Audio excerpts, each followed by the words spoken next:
Ladies and gentlemen, people ask,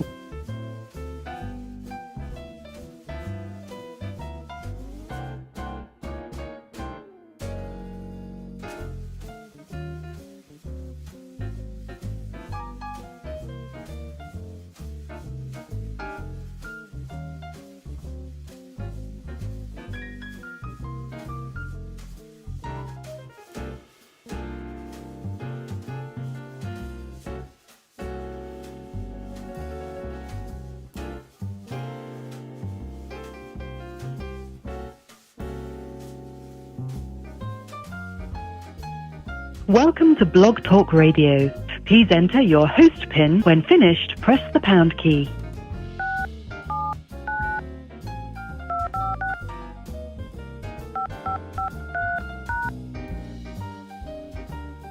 To start your show now, press 1. To hear important instructions... Since it appears you're calling back into a live show, we are reconnecting you now. Your show will go live in 5 seconds. 4, 3, 2, 1. Blog Talk Radio. Nobody take no cornbread from me.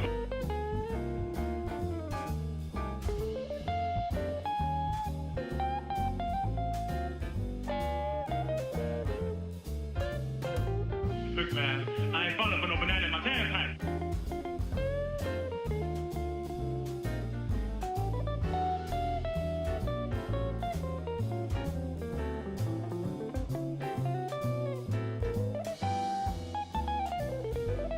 There's gonna be consequences and repercussions. Maybe I ought to eat your cornbread. Nobody take no cornbread from me.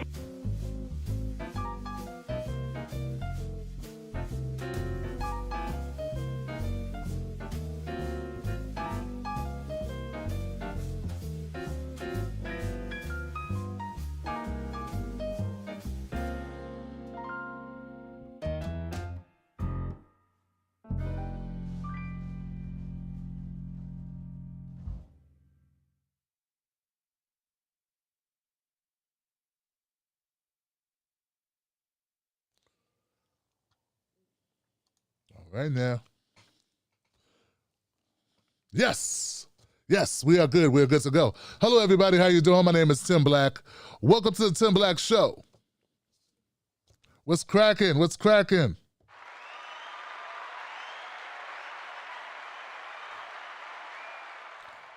Man, oh man, oh man, oh man, oh man, oh man, oh man, oh man, oh man, oh man, oh man, oh man, oh man.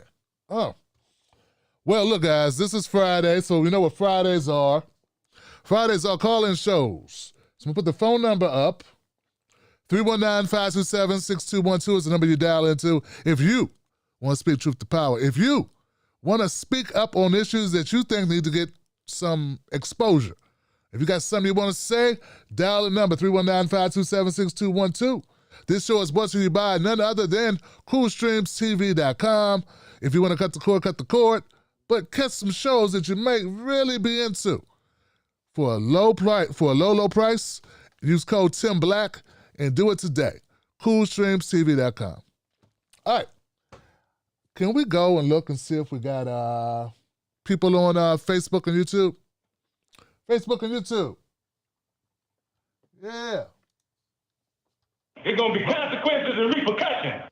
There's going to be consequences and repercussions. Okay, YouTube, we got some love out there. We got some YouTube people out here. We got some Tim Black Wolfpack out here in the house. Diana M16. Christine in the house. Father Possum.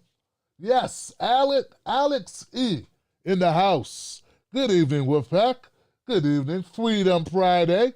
Murray Warner's in the house.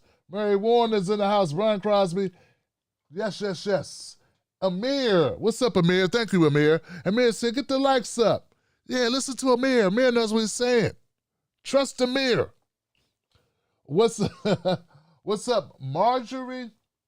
Marjorie Melvin. What's up, Marjorie Melvin? That's the new one. Give it up for that. Yes. Gary Webb is in the house. Rodney Clark is in the house. Sarah Song is in the house. We got some love on YouTube. Love on YouTube. Share it out. Get the word out. Facebook. How y'all doing, Facebook? Looking over at Facebook to see who's in the house. Evan's in the house. Abdullah's in the house. Yes, Richard Allen is in the house. Nicholas Estrada. Tammy.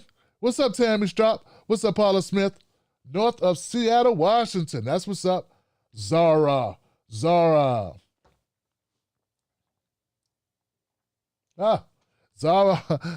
got a lot. She said there are thousands of people to fire, replace, and impeach. Lynn Tucker, good evening, Johnsons. Good evening. What up? Steve Wolf Brandt. Michelle McKay's in the house. Looking good, Facebook. Thank you, Michelle McKay, for sharing it. Thank you, Zara. Thank you, Jane. Thank you, Lorraine. Thank you, Michael. Yeah, we're getting off to a good start. Michael's rocking it. Michael Ducati. Give it up for Michael Ducati. Give it up for Dion in the house. Thank you, Dion. Hooking it up. Spreading the word. Thunderbird. Man, I'm telling you, man, I ran into a buzzsaw. It's all good though, guys. Look, I say it's all about sticking to your guns, right? We got to stick to our guns in this thing because they're going to be trying to distract us and bait us and gaslight us, and we can't let them do it. Don't let them win, right? Stick to your guns, Wolfpack. We're all Johnsons here. That's right, I am rocking the Nina Simone t-shirt. One of the greatest female jazz singers, one of the greatest jazz singers in the world, okay? In the world. Give it up for Nina Simone. Right. Amazing civil rights activist. She did R&B, she did pop, she did gospel, she did jazz, she did it all. All right. 319-527-6212. We're going to talk about the Trump impeachment, the filibuster scam, Biden update. But I'm going to start off tonight with the Capitol arrest. Yeah, let's start off with the Capitol arrest because some people thought they were special. And now that they're getting some extra special attention, they're starting to cry.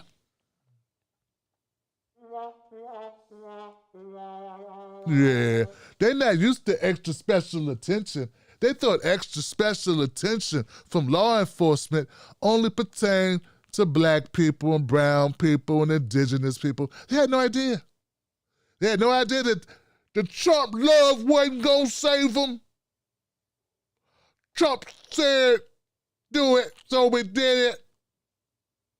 The Trump love ain't protecting them. My whiteness isn't saving me. I try to tell people all the time, man. Our criminal justice system will eat anybody. That's right, it'll eat anybody. It just prefers black and brown bodies, but it'll eat white people too.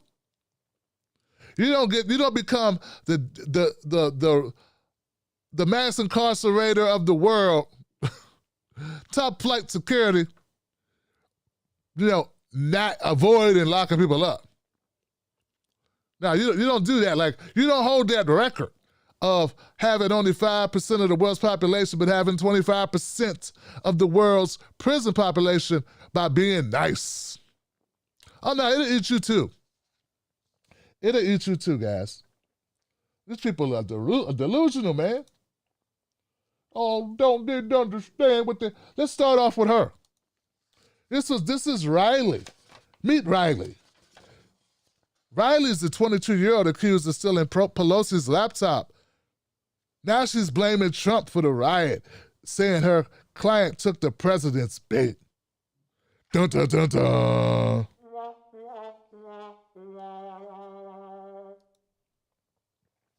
Yeah, poor Riley June Williams. So sorry. That was a prison mugshot, by the way, if you didn't notice. The lawyer of the woman accused of stealing Pelosi's laptop blames Trump. Blames Trump for the January 6th riot. I thought you were a Trump supporter. I thought you were a Trump supporter. Now you're throwing Trump under the bus. What's wrong? I thought he was your Lord and Savior, sent directly by God. Sent by God to save you from the evil communist. Riley June Williams took the president's bait, Lori Ulrich told a Thursday court hearing. Trump had told reporters to fight like hell moments before a mob stormed the Capitol. Yeah, the lawyer for the woman accused of stealing House Speaker Pelosi's House Nancy Pelosi's laptop blames the breach on former President Donald Trump. She says on Sunday the Justice Department charged Riley with entering a restricted building in disorderly conduct in relation to the January 6th riots.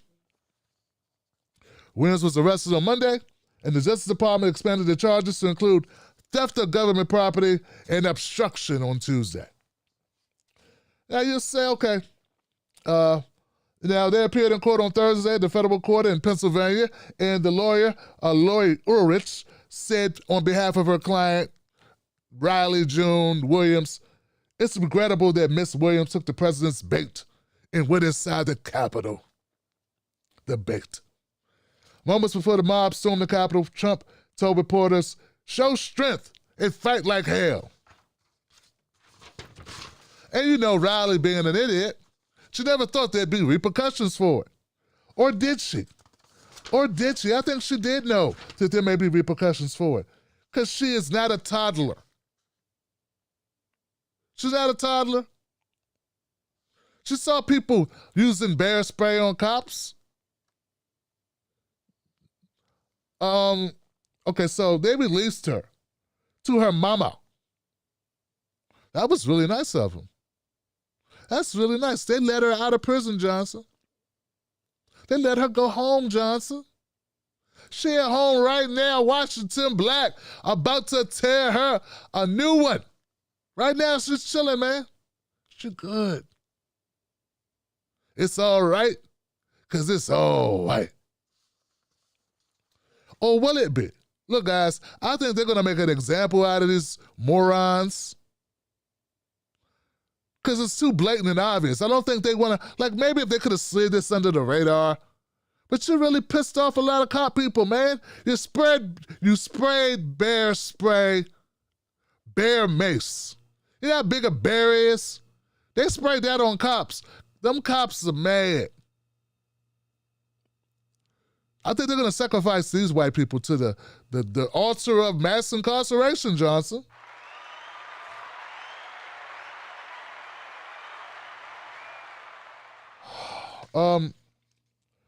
So how'd they find out about it? How'd they catch up with Riley?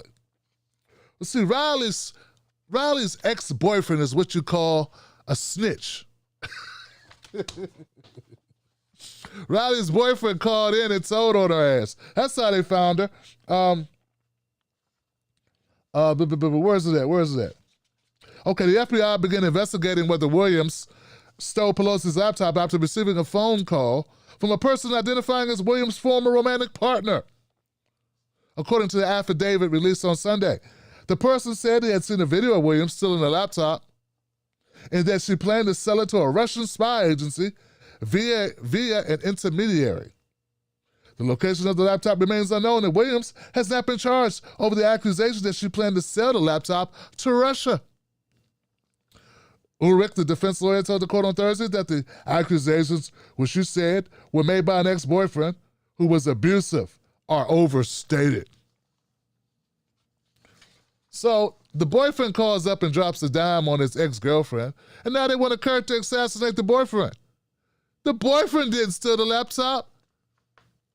Riley did. She's the one who needs to prove she's not a scumbag. Oops, too late.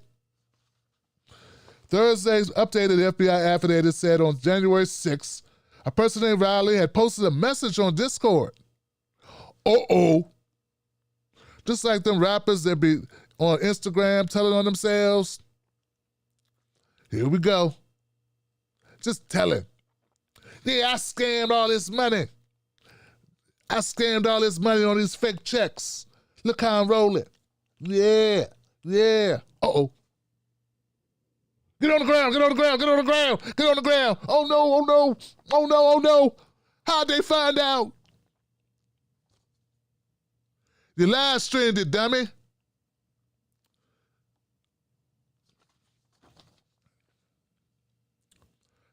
Now, Riley didn't live stream about selling it to the Russians, but she did post on the Discord server, I stole shit from Nancy Pelosi.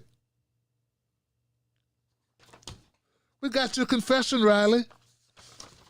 Riley's attorney said, hey, my client's never been in trouble before. My client has no criminal background. She's young. Obviously, she's white. Give her a break, Johnson. Give her a break. And to that, the judge said, we're going to let you go with your mom, but if you do anything out of the realms of what we prescribe, we're going to lock up you and your mama. So we'll see what happens. All right, so who else we got? We got more. There's more people. There are more morons. A couple of more morons here, Johnson. I'm above the law. I said I'm above the law. Here goes one. Proud Boy. Here goes the prominent Proud Boy organizer, Joseph Randall Biggs, arrested in Florida. This moron. Okay, so who's this guy? What did he do? Okay. Prominent member of the Proud Boys, an extremist group that participated in the January 6th U.S. Capitol siege, has been arrested in Florida. According to CNN, a 37-year-old Joseph Randall Biggs was captured Wednesday and faces 3 counts, including obstruction of a proceeding, entering restricted grounds, and disorderly conduct. An affidavit alleges Biggs participated in a Capitol attack earlier this month. The affidavit describes Biggs as an organizer for the Proud Boys. See, they want Biggs because Big brought in people with him. He's like what you call a ringleader. That's right. He's one. If not for him, maybe less morons would have showed up. And make no mistake about it, the intention was to stop the certification of the election. That's why there's obstruction, because you want to stop a legal proceeding from occurring. That was the intention, Johnson. Not just to protest outside, but to get inside and physically stop Congress from doing Congress' job. Okay, so the 37-year-old Biggs appeared before the court in Orlando on Wednesday and was released under home confinement and other restrictions according to his court file. CNN reports that when asked about insurrection allegations against the Proud Boys, Biggs reportedly said, that'll be discussed in court. Okay. All right, Biggs. All right, Big. Biggie. Okay, Big. I feel you. Kicking the door, waving the 4-4. All I heard was, Papa, don't hit me no more. Ahead of the Capitol riot, Biggs accused of posting messages on social media. Here we go. Told on himself. What a cracked, logical crime mind. Yeah, I know what I'll do. I'll post what I intend to do that's illegal so everyone can see it. Because these morons like to brag, Johnson. I'm going to be just fine. He put this on Parler, by the way. He reportedly told his followers to blend in and not wear identifiable clothing. See, he's the ringleader guy. He's like, look, we're going to go ahead and do this. Listen to me because I know what I'm doing. I'm a leader. If it wasn't for me, a lot of y'all wouldn't even be doing this. Kind of defeats my whole defense when I say Trump made me do it when I'm leading people and telling them how to do it. So how you going to blame Trump for something you did? So Trump tells them the day of, while they're at the rally, to go fight like hell, but you already planned to do this. That's why you told them to dress for the occasion. It's kind of making the whole blame Trump total. You know, a lot of people are like, blame Trump, it's all Trump. These people don't have common sense. They're incapable of thinking. This criminal justice system locks up our children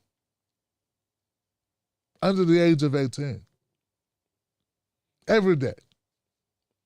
But grown-ass 37-year-olds, 22-year-olds, you tell me somehow they're incapable of reasoning. You sure you don't have a little bias working? Just a little bit? Positive, because we lock up kids every day under their age. Some of them as adults who aren't 37. Some who aren't even 17, Johnson.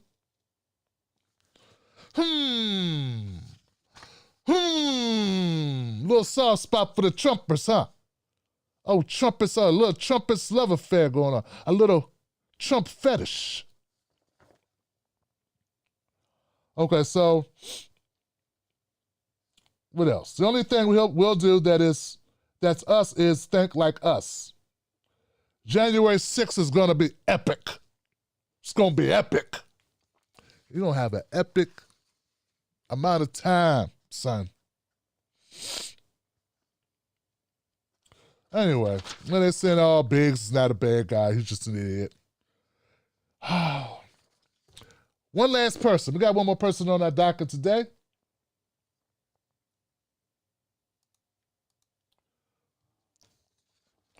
This moron here, Jenna Ryan.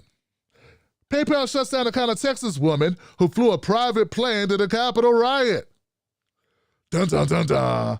Jenna Ryan.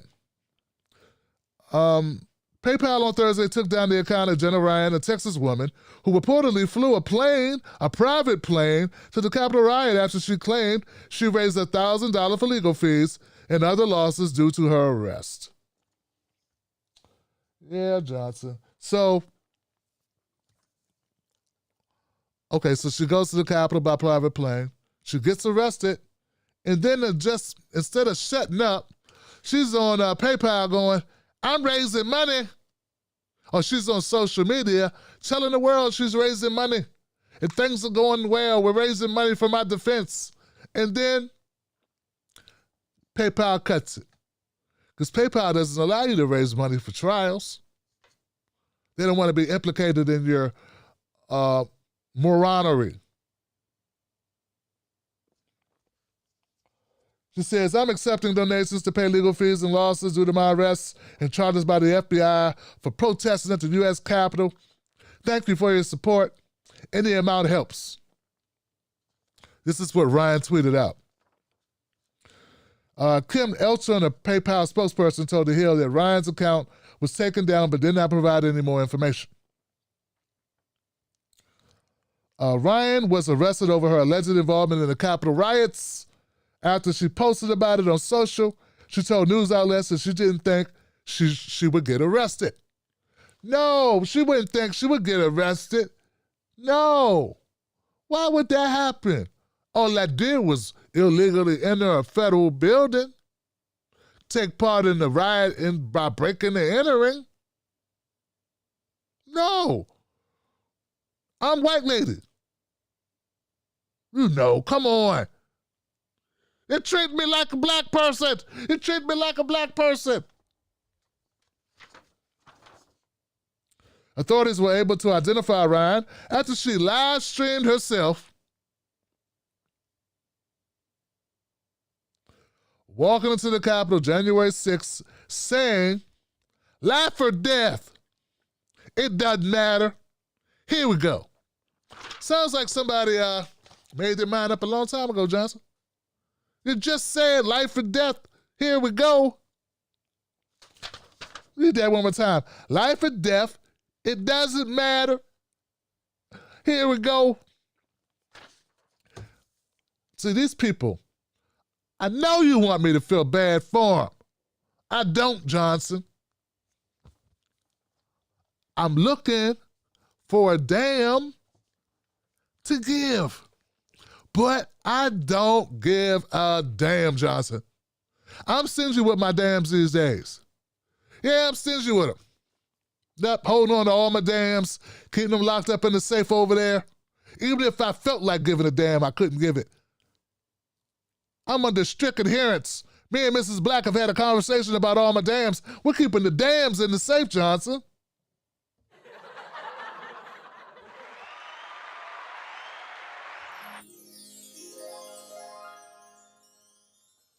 So that's it, guys. I do not like being on the side of law enforcement. I don't like it. But I'm making an exception. You know, an exception. And do you know why? I'm tired of black people getting screwed all the time by law enforcement. Yeah, I'm not going to be super nice. I can't. If this was Black Lives Matter and a Black Lives Matter event, these white people wouldn't be like, do you think these Trump supporters would be like, hey, that's not right. These people are just exercising their fundamental rights. And they were upset. And they were doing what they thought was right to save the country and for their children. I don't think they would, Johnson. I don't think, oh, you think the Trump supporters would be, oh, we gotta support them. We don't want those poor black and brown people to go to jail. No, they be like busy in our comment section, busy all over social media going, you get what you pay for. You get what you deserve. Should have been home working a job. Should have been at Instacart, delivering my food, Blackie. What are you doing out here? That's what you get, starting trouble. That's all y'all ever do. Robbing and stealing and starting trouble. That's what they would be doing. They'd be talking down to us and stereotyping us. But since they are the Trump supporters, see, look, don't be over progressive. Yeah, you could be so progressive that you become a regressive. So progressive, you're now going back the other way. There's a thing called accountability. There's a thing called even-handed share. Fair is fair. A thing called equality. See, I'm not here asking, when I advocate for black folks, I'm not asking for more than we deserve. I'm not asking for preferential treatment. I'm asking for equal treatment. I want black people to be treated equally to white folks, and I want white folks to be treated equally to black folks. For instance, I want us to have the same access to loans and pay the same percentage rates. I want us to be treated the same in hiring practices. Right now, one of these protesters, even if they get charged with a felon, most of these charges are not felons, but if they're charged with a felon and convicted, they still stand to make more money than a black college graduate. That's what the data tells us. That's not my thoughts. That's not my feelings. That's not, I got a strange feeling. No, these are facts. There have been studies done. So all that crying and boo-hooing for them, no. No, I'm not going to do it, Johnson. Be progressive, but don't be regressive. As if it matters what we do anyway, right? Like we control what happens. You know? They put crack in our neighborhoods, flew the crack over, used it to fund the Contras, and then locked us up for 20, 30, 40 years. Meanwhile, there's no jobs in the neighborhood, people struggling to support their families. And I don't know how many Trump supporters I've seen go, oh, I'm so sorry. I didn't realize your child had a dependence on drugs. We shouldn't lock them up. We should treat them. Nah, they would like to throw away the key. And those were Democrats.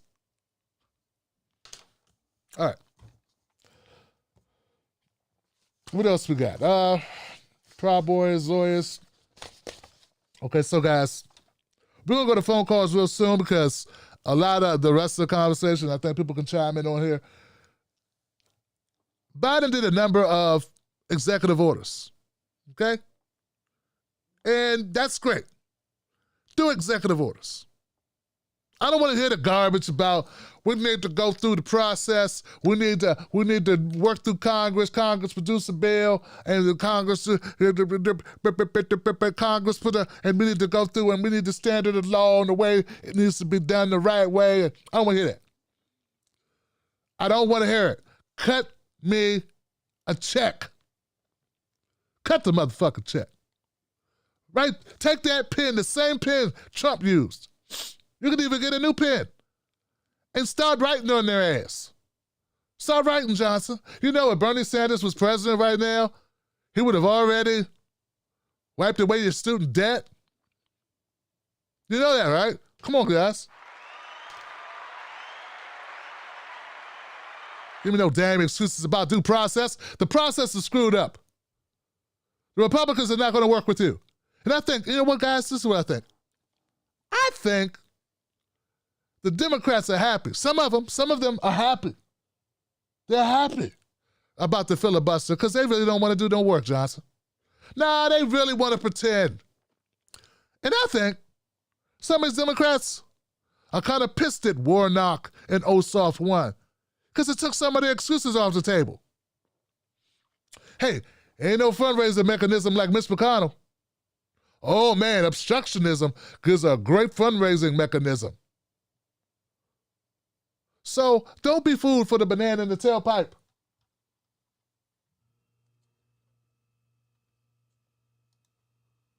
Look, man, I ain't falling for no banana in my tailpipe. Don't fall for the banana in the tailpipe. Joe Biden, get in there and start writing. Write a book. That's right, write a book, Joe Biden. Get it going. Get it going, Joe Biden.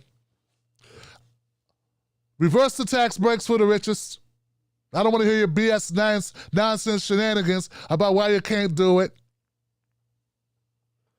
Police reform. That you said you were going to do something about police reform. First days. But going into day 4. No police reform, executive orders. Sean King, what's up with your boy? Sean like, hey, my boy, Tim Black. Hey, my boy, man. All right. Student debt. Get it done. Get it done, Stutter Joe. Get it done. We don't want to hear the nonsense. Don't give me platitudes. I want to see your pen. I want to see pen rash. I want your hand to bleed from all the executive orders. I want to see big stacks and you just doing this. Don't even talk. Just do this. Don't even hold it up. We believe you. Just sign. Fake ass. That's what I want. And for all those people saying, you're being too tough on Joe. You're being too tough on Kamala. Shut up. That's my job. Your job is to complain about it. My job is to do it. Up to you, we get nothing.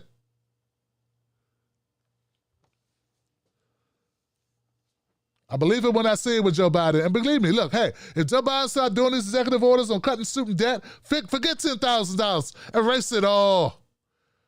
These students ain't gonna do nothing but go put their money right back in the economy. They're gonna go buy homes.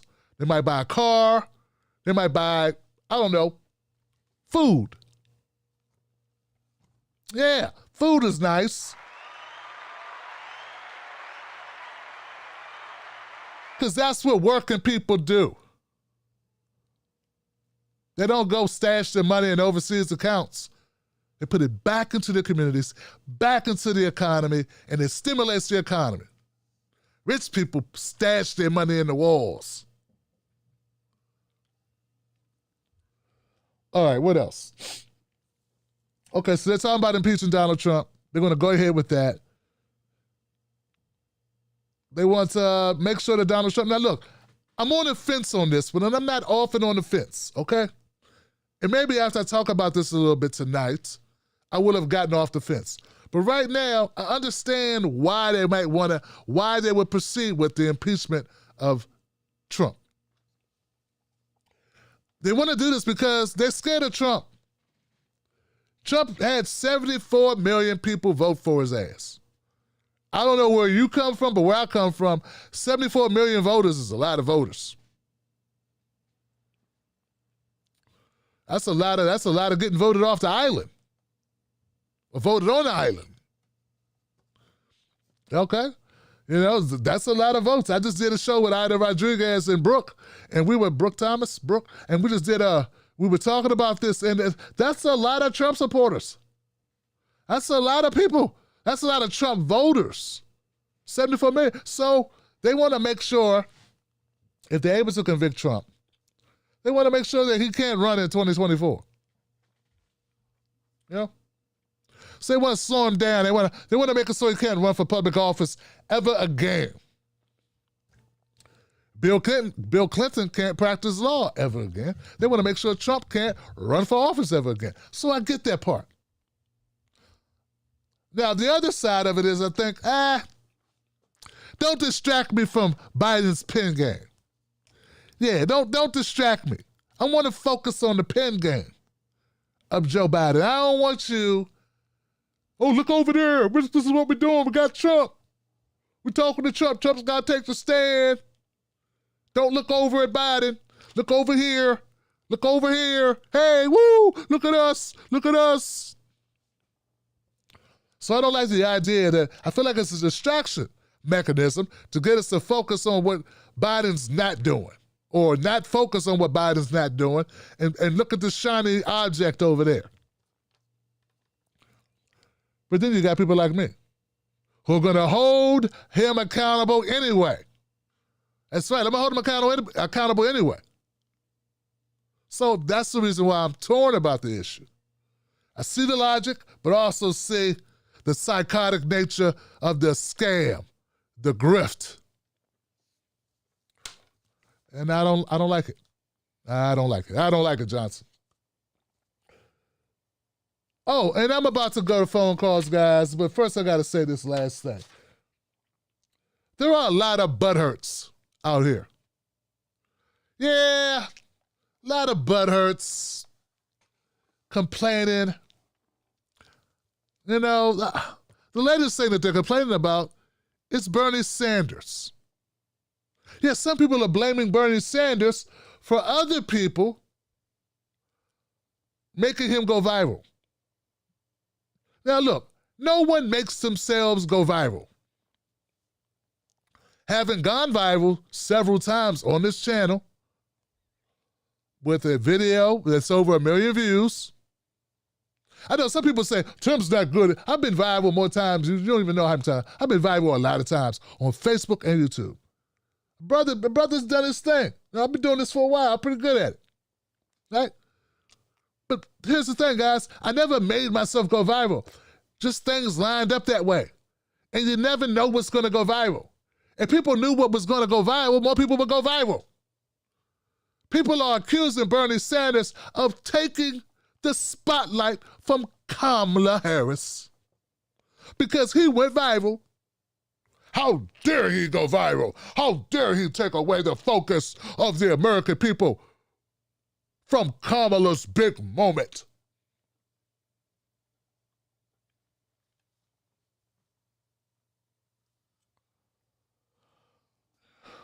Folks,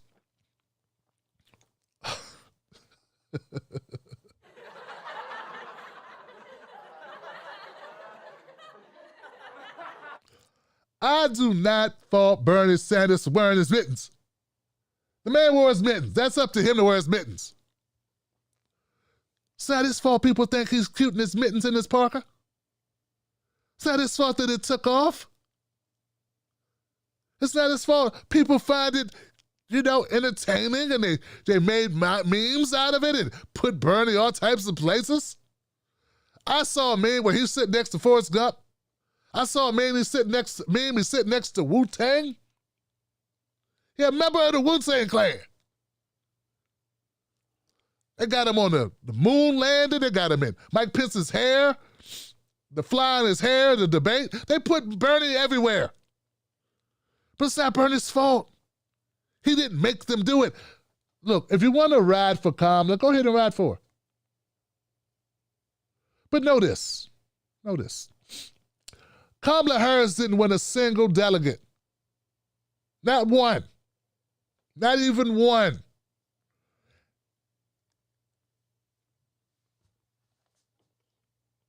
She lost California, her home state, and didn't win a single delegate. And the biggest, let me remind you, her biggest moment was dragging the guy she ended up working for.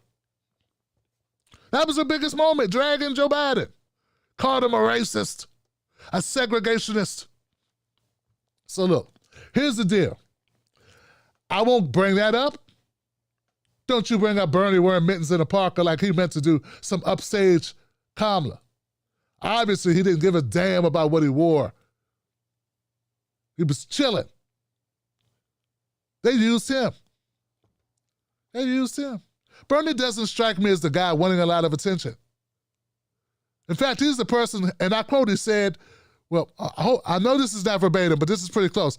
I remember Bernie Sanders being interviewed by the Washington Post, and he said, I don't tolerate bullshit really well.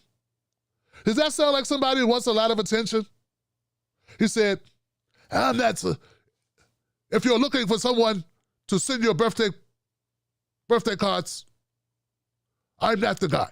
I'm not the guy. I don't tolerate bullshit. I don't. That's Bernie Sanders.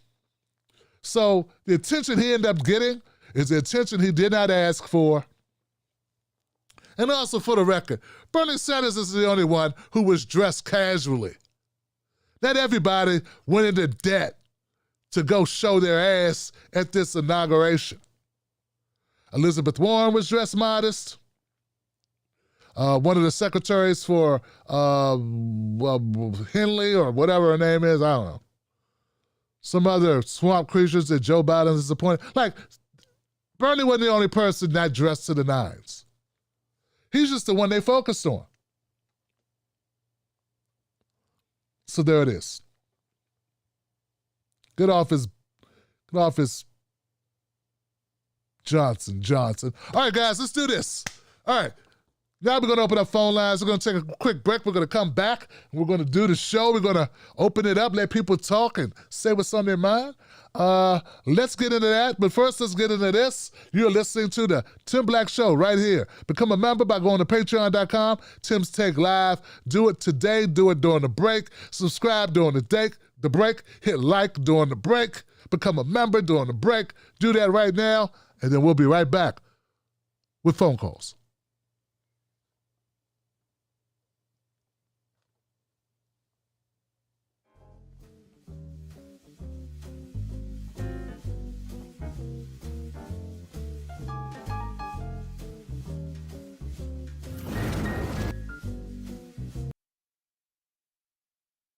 For the banana in the tailpipe. Don't be fooled by corporate media talking heads misleading the people. Get your news and information from an entity that keeps it real. Tim Black.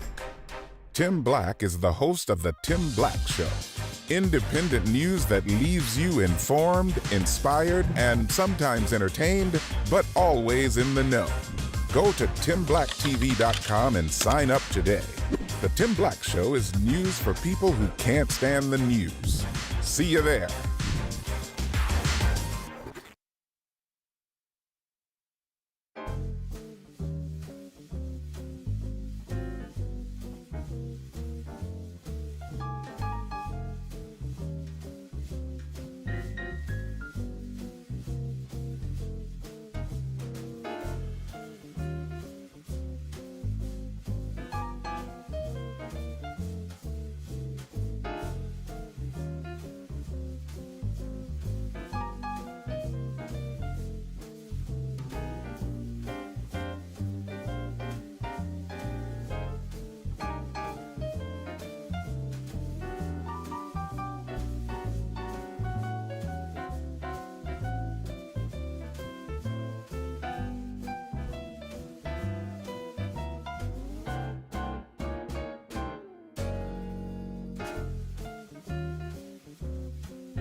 All right, guys. Welcome back to the show. Phone number is 319-527-6212. That's where you dial into to make your phone calls to get on the air. Before we do that, I want to give a shout out and pay our condolences as well. So much paperwork, guys. So much paperwork. Here we go. Take a moment to pause for a great baseball player, Major League Baseball player. Hank Aaron, baseball player, legend icon Hank Aaron passed away today. Joe Biden gave a tribute to the famed Hall of Fame player Hank Aaron, known to be one of the greatest, if not the greatest, arguably the greatest, one of the greatest baseball players to ever play the game. Hank Aaron hailing the Hall of Fame monumental contributions to the game and legacy of fighting for racial equality.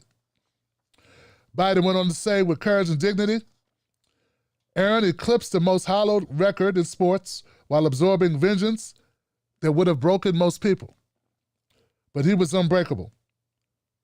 Aaron, a longtime right fielder for the Atlanta Braves, endured frequent death threats from people who didn't want a black player to surpass Babe Ruth's home run record, which had stood for some 40 years. Biden said that Aaron's character was integral to winning over the hearts and minds of those who did not want him to succeed. For generations of athletes and civil rights advocates who followed, he showed how to be proud and unafraid to stand up for what is right and just. Aaron passed away peacefully in his sleep on Friday. According to a team statement, he was 86.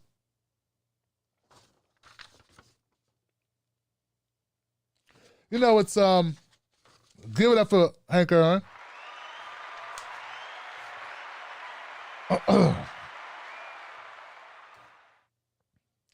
You know, Hank Aaron, great civil rights activist, great advocate, great example, but, you know, sometimes I worry when they make these statements about how black people had to take it on the chin and endure all types of ridicule, and that was a great model for how for standing up to the Trumpers of their day. Okay? You know, there's a lot of ways to stand up. Some of us stand up like this, brazenly attacking the establishment, attacking this fake power, all those powerful, and speaking it, you know? And there are others who just do the thing. And we all need to be respected and admired. But I don't think it's right to spread the notion that the only way to do it is to take it on the chin. And that's the way they want you to do it. Okay? If Hank Aaron was more outspoken, I would have taken that too. Like, we'll take our heroes, we'll take people that fight for us in any shape or form that we can get them. But sometimes the package may come in Anita Simone, who was challenging it. And she paid the price for that. Great singer. Had to leave, went to live in France because of all the ridicule. So I want to give much respect to Hank Aaron and his family. Our condolences. There'll never be another Hank Aaron. And he's left such a mark on the world, not just for his Facebook, not just for his baseball, but for who he was, what he stood for. And I thought Babe Ruth was black. He was just what you call mulatto. Yeah. Like he had a white mom or something, but he had a black dad, right? So they didn't want to admit that because Babe Ruth was so high yellow. You know what I'm saying?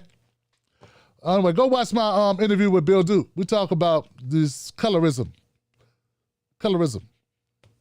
You know, famed actor, director, author Bill Duke. Yeah, go watch my hour-long Power Hour video interview with Bill Duke. You didn't know I did that, did you? That's right. All right. Last but not least, before we go to phone calls, comedian and icon Dave Chappelle tested positive for COVID-19. Now, anyone who's a fan of this show knows I'm a fan of Dave Chappelle. Want to wish Dave Chappelle a speedy recovery. Hope that he's doing well. My understanding, he was asymptomatic. So our best wishes are with Dave Chappelle and his family and his children and all those that love him. Dave Chappelle, we're counting on you to get better. You're too important. You don't want to get sick. But no, honestly, seriously, get better, Dave. We love you and we appreciate your work. We want to make sure we give you all the flowers. Give all the flowers now. Ida Rodriguez pointed this out today on the show because she had been at the ranch, the comedy ranch. You know, Dave Chappelle's been making sure a lot of people were able to eat during this pandemic by opening up his property and holding shows, social distance, everyone being tested. But you know, there's always an area of risk no matter how careful you've been. So, you know, unfortunately, this happened. I know Ida Rodriguez, she got to get tested as well because of contract testing, and she's fine. She tested negative. But Dave Chappelle has been single-handedly keeping his town there in Ohio afloat and keeping people employed. So he's a dope brother, not just because he can tell a joke. Similar to Hank Aaron was a dope brother, not just because he could hit a baseball. All right.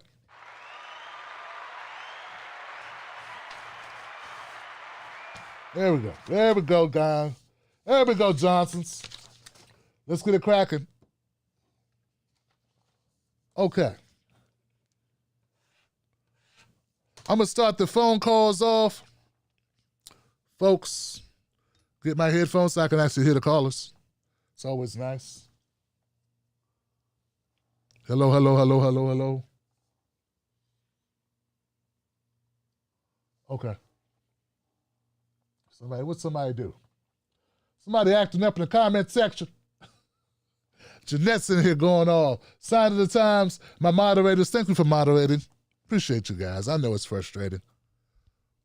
We have the morons. 860.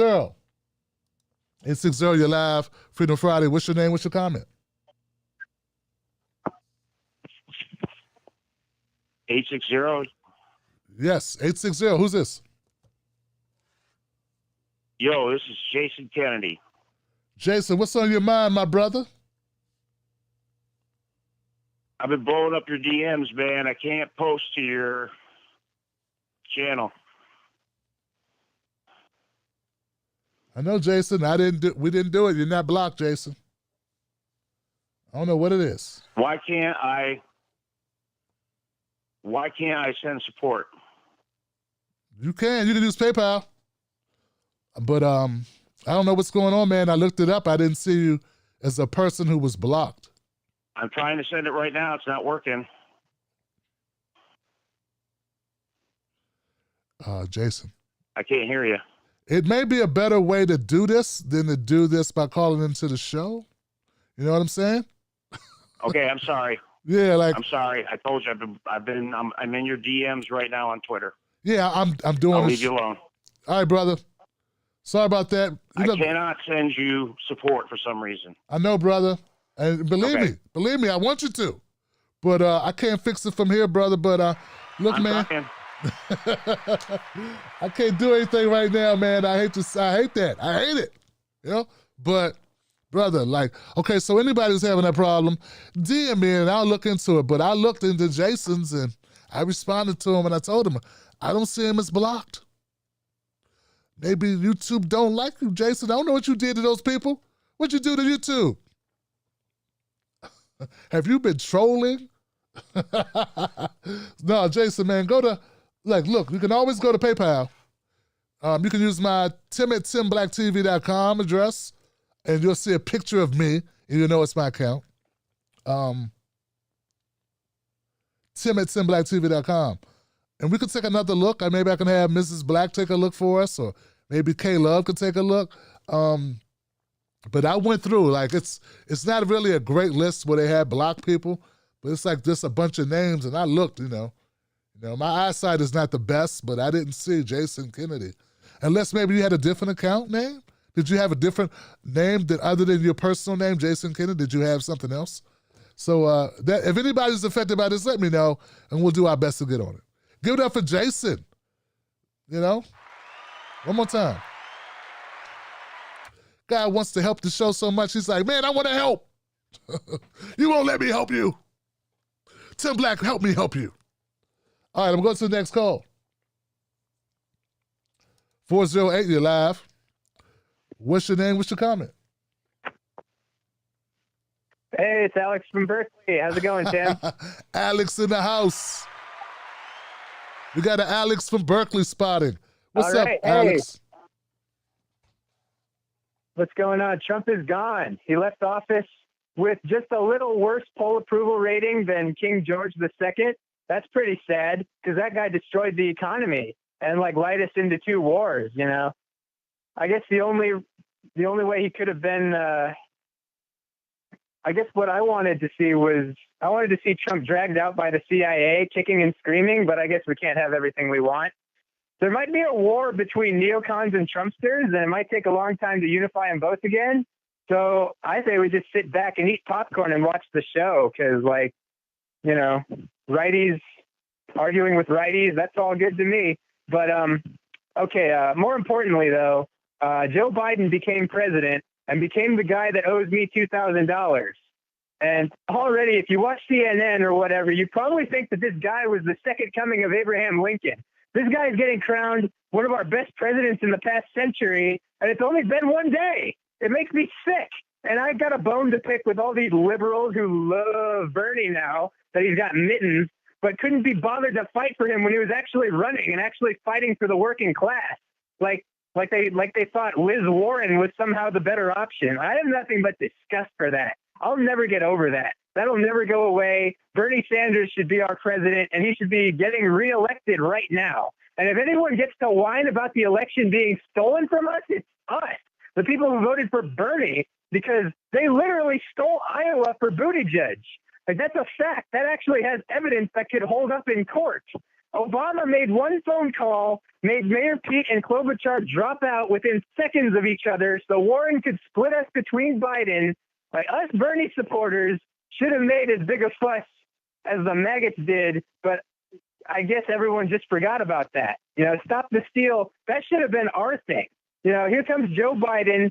He's going to get a blank check to do bad ideas and his favorite, no ideas. You know, he likes waffling between those two. And I hate to say it because, you know, I hate Joe Biden. That's my thing. But he did do good things. On his first day, he mandated masks. You know, do that. He got back in the climate accord. That's good. Climate change. And this shocked me. He actually revoked the Keystone Pipeline. That's all well and good. That's great. But here's why this is kind of dangerous. This is all the lowest common denominator. We have standards so low when it comes to Joe Biden because he's following Trump. Like, those things should be obvious. Like, yeah, of course, like, get out of the pipeline. Get out of, you know, actually, you know, understand that climate change is real. You know, all that is obvious. And also, like, you know, let me know when any liberal brings up kids in cages anymore. Like, I'd be willing to bet most of them won't be talking about that anymore because Biden is not going to stop that. And we need to, you know, we need to get in line and, you know, Trump was worse. You know, don't be hitting Biden like that. You know, we can't make him stop that. Same with drone strikes, same with healthcare. And the thing that scares me with Biden is he's a white flag in chief. So he's going to go full on Republican to counteract token left-wing things he does. I mean, his Secretary of Defense is a former Raytheon board member who's all in for more wars and drone strikes. And you know, it's a good move by the media because he's the first African-American Secretary of Defense. So to complain about that might be considered racist. You know, forget about the fact that he wants to go to war with Iran. You know, we get neocons in the cabinet with Trump and neocons in the cabinet with Joe Biden. Like, where's the accountability? Some of the Democrats saying we don't have strong enough sanctions on Iran and Biden needs to be tougher on them. Like, this is not good. Iran is a hot potato and war is one incompetent mistake away. And it scares me that Biden is going to go 100% fascist Republican on a few things, you know, for unity, to heal the divide, the soul of America, whatever that means. Some days he's going to go to Mitch McConnell and just say, hey, Turtle Boy, what can I do for you this fine afternoon? And whatever it is, Biden's going to do it because he's got to heal the nation, bridge the divide. You know, you got to agree with these mouth-breathing fascists on some things, or we won't be able to heal. Yeah, and if it's war, you're going to see me out there with the picket signs and the pitchforks, because if Biden is able to get away with things like this early, he'll get away with things his whole term. So everybody out there, don't stop. Keep this motherfucker uncomfortable. It's all that we can do right now. Thank you, Tim, my friend, for taking my call. You got it. Give it up for Alex of Berkeley. My brother.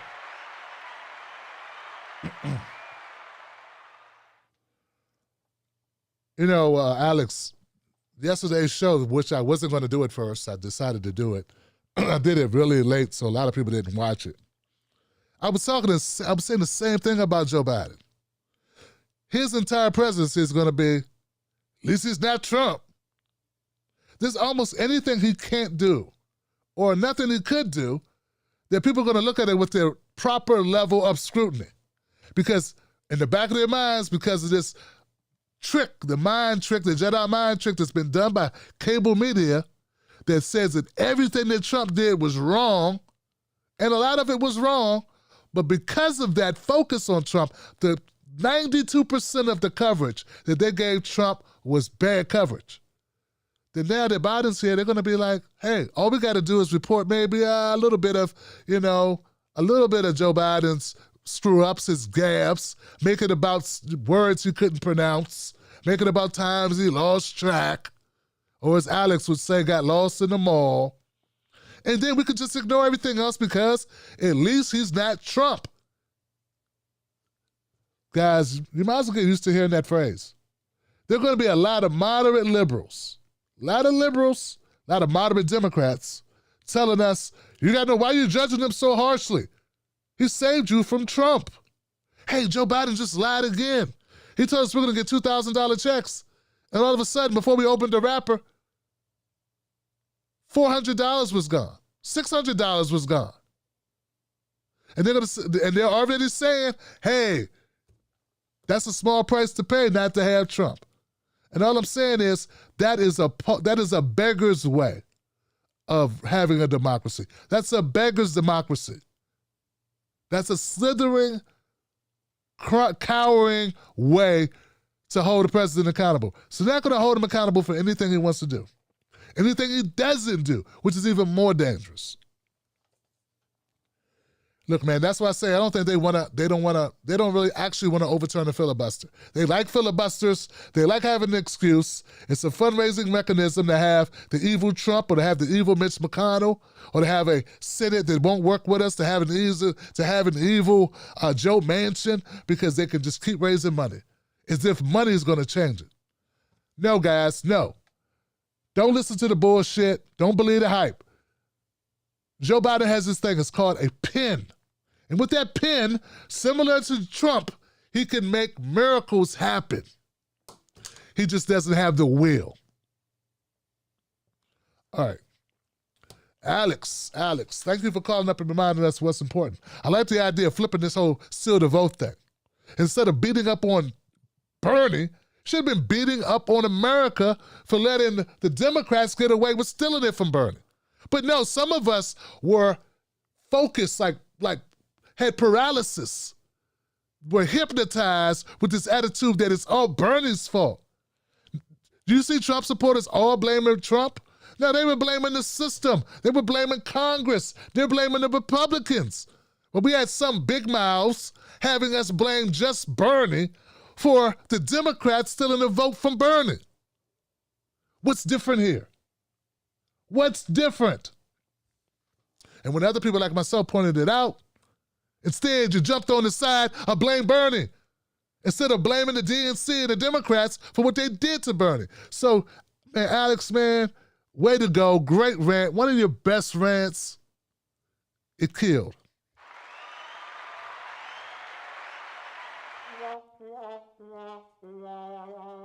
And it stings, because we should have did a better job at that. 209. 209, you're live. What's your name? What's your comment? So, how you doing, man? Hey, who's this?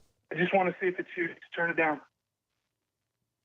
How you doing, man? I called you, I think, last spring. I went under the moniker Professor Mark. How you doing? I'm good, man. So what's going on, man? What's happening? So I wanted to get you to chime in on. Did I hear you right last night, or maybe the night before? You said something like Trump supporters are committing suicide over this shit. That's what I was told on this show. Someone said that, the comment section. Oh man! And that Trump supporters, QAnon people. QAnon. How's that? The QAnon folks. There was some QAnon people. Say that again?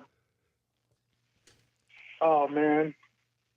Yeah, because that came out as fake, didn't it? I don't know. I didn't. Someone in the comment section. No, someone in the comment section on Super Chat said it. I read Super Chats. Okay. All right. Okay. Yeah. Also, I had a friend. I don't want to say too much because it's his writing, not mine. I sent out an email that people who are teachers should teach these people not to go into places like QAnon, 4chan, all this stuff. But I wanted to email him back, but I think it would have been. I mean, I could have emailed him privately because it was a group thing that mass mailer. But I wanted to email back and say, look, these people who are following Trump aren't following Trump because of anything rational. There's absolutely no truth. They think it's truth, and that's why it's so easy for him to lie to them. And the whole thing is that they're thinking with a different part of their brain. They're thinking with the emotional centers rather than the rational centers. So for me to go up and say, you know what, I think he actually did pay Stormy Daniels and what have you, and he lied about it. Aren't you, worried about him lying to you? That sort of. It's not. All you're going to do is anger him with facts, and so I don't know where to go from here because facts won't work. They're thinking emotionally, not rationally, and so you can't really talk to them. I just wanted to see your take on that. What do you think, man? All right, brother. Well, thank you for calling up, man. I appreciate the phone call. Jesus Christ. I wonder why he hasn't called in over a year. All right, let me say this, man. This is what I'll say to that. Please don't be fooled into this thing where it's only Trump supporters who got shit for brains. Yeah, man. There are people that saying Biden is inspiring. Those people are delusional too. There are people still carrying a torch for Hillary Clinton as if she was ever a great candidate. She wasn't. It's just as delusional. There are people actually who are supportive of, hell, man, people like Tom Perez. There are people that won't believe anything you have to say that is negative about Obama, no matter what he did. No matter what he did. I'm not talking about the racist, bigoted assholes who can't stand him because he was brown. No. I'm talking about the ones that you can't even bring up the fact that he put kids in cages and he deported a lot of people and he talked down to black people and told them to pull their pants up. Hey, Obama, can we give us a little help over here? The racial wealth gap is kicking our ass. And he was like, oh, pull your pants up. Come on. Sasha, come here. Michelle, tell the blacks to get out of here. Hey. He told black people, So this psychosis, brother, runs across party lines. Okay, across party lines. And so let's not make this just about Trump supporters. But yeah, Trump supporters are a special breed of stupid. Well, some of them. The QAnon people, that's scary shit. But no, I never said it. I didn't read it. This is what somebody paid me to say.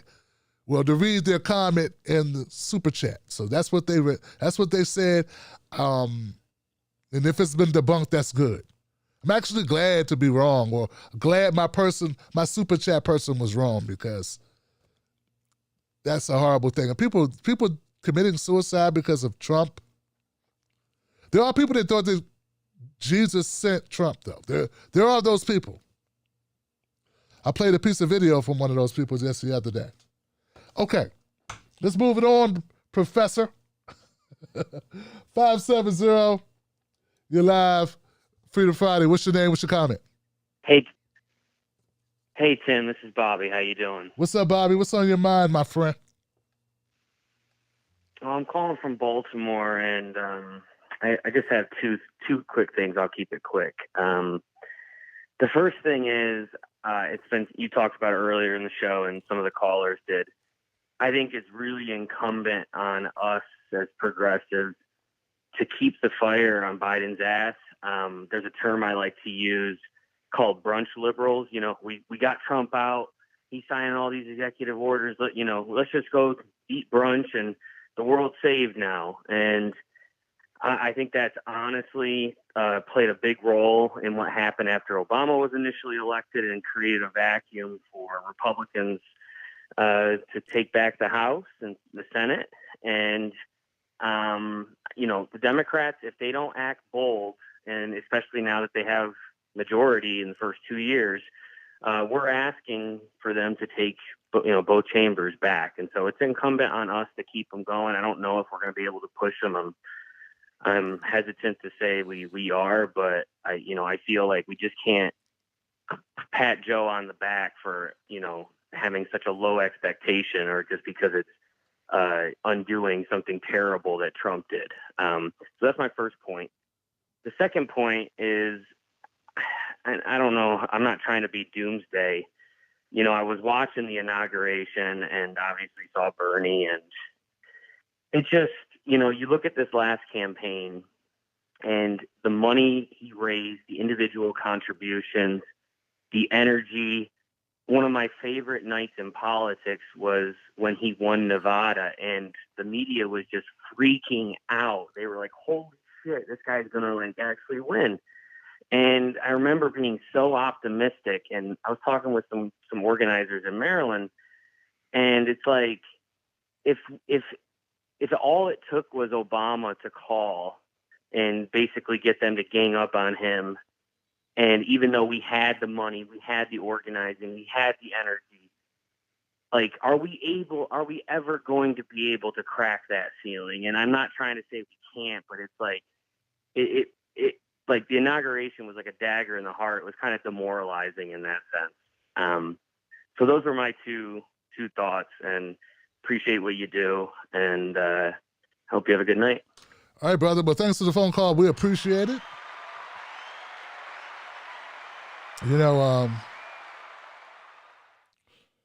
Wow, Bobby. Well, man, I look at it like this. The second time around, Bernie's real shot, his best shot, was 2016. They prepared for him in 2020. Get what I'm saying? If we would have been able to push Bernie out there further in 2016, we could have took this thing. That's my gut feeling telling me if there was a mistake, it was lack of belief and involvement earlier.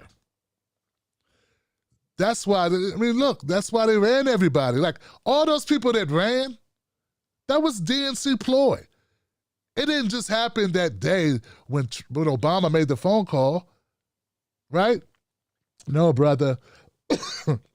That was in the makings when all those fuckers started filing to run to begin with. The whole idea, everything that you saw in 2020 was to stop Bernie Sanders. That's why I've been so irate about people who blame Bernie for it. That was the entire plan. Saturate the field, split the vote. You had 15 people running. Why, you think all of a sudden people got the idea that maybe we should run against, run for president? Come on, man. So those phone calls went out a lot earlier, I believe, than that final doomsday phone call. And that's why I've been so frustrated with the people that fall in line. It's like the loudest voice always wins in these arguments. You got more people that can recite stupid crap and run off people's emotions, It seems like that wins.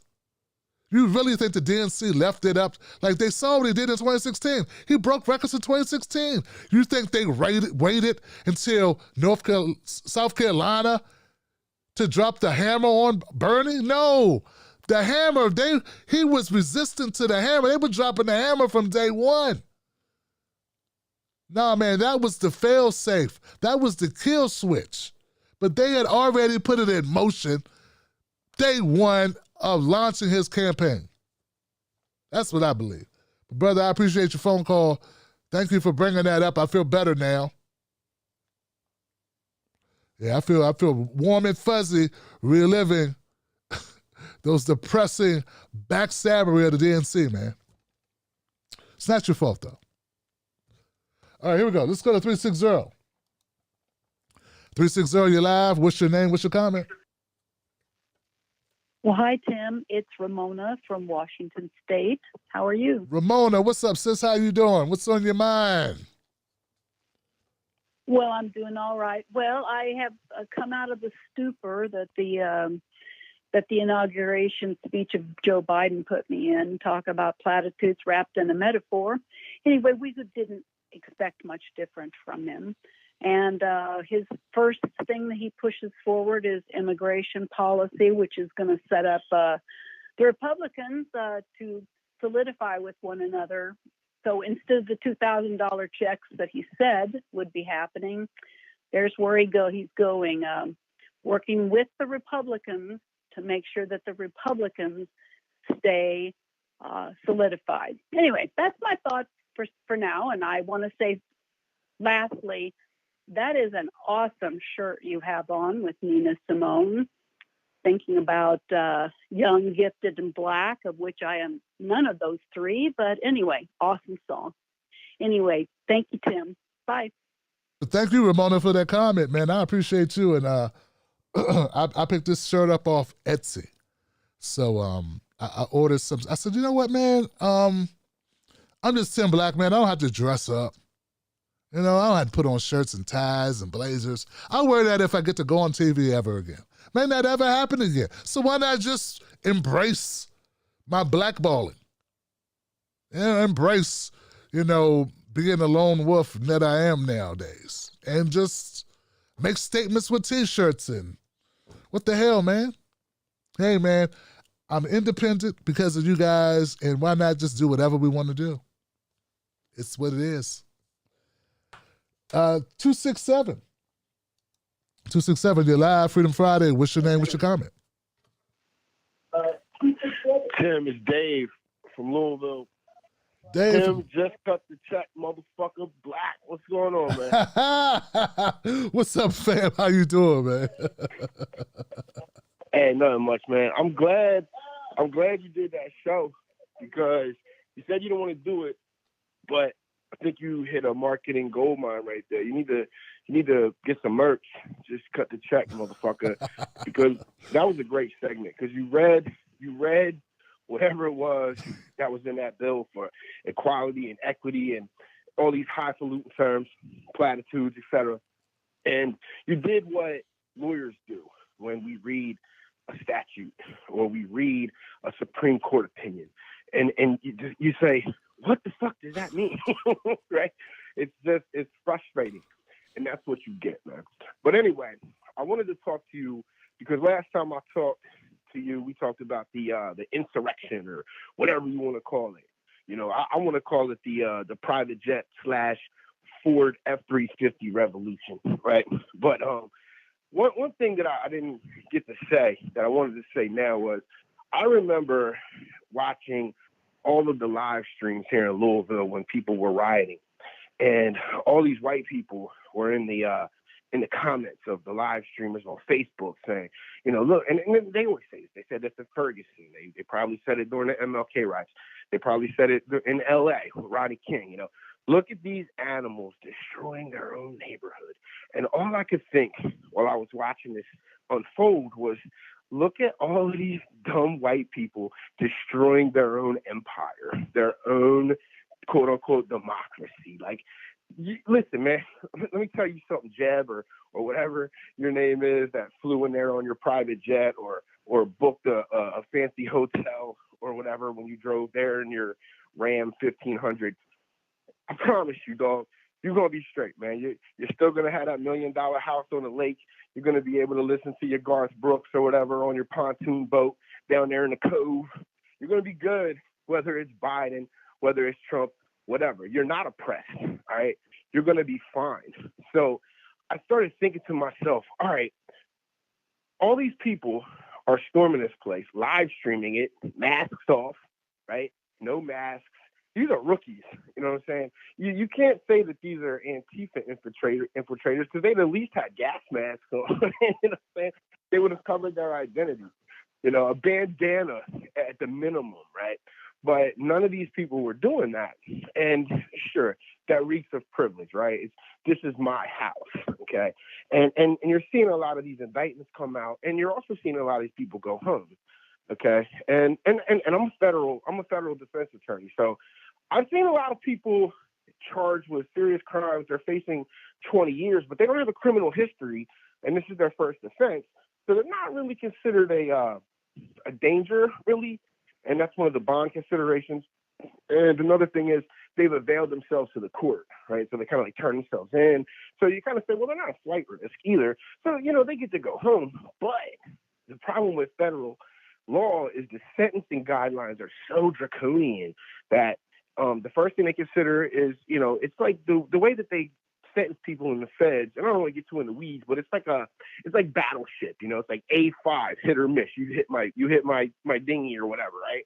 So they do the same thing. So on the top layer, it's your criminal history. So these people aren't going to have a lot of criminal history. So they're going to stay in the low range on that score. But the criminal offense is what's going to get them. So while they may be home with mom for stealing Pelosi's laptop, that criminal offense is going to be like, you know, for that girl, she's probably going to be looking at 10, 15 years. Now, there's no mandatory minimum on those charges, but she's going to be looking at a lot of time. So what they do is they do this thing called a proffer, okay? And a proffer is basically it's cooperating. So you go in, you talk to an FBI agent, the prosecutor sits there, your lawyer sits there, and you give up what you know.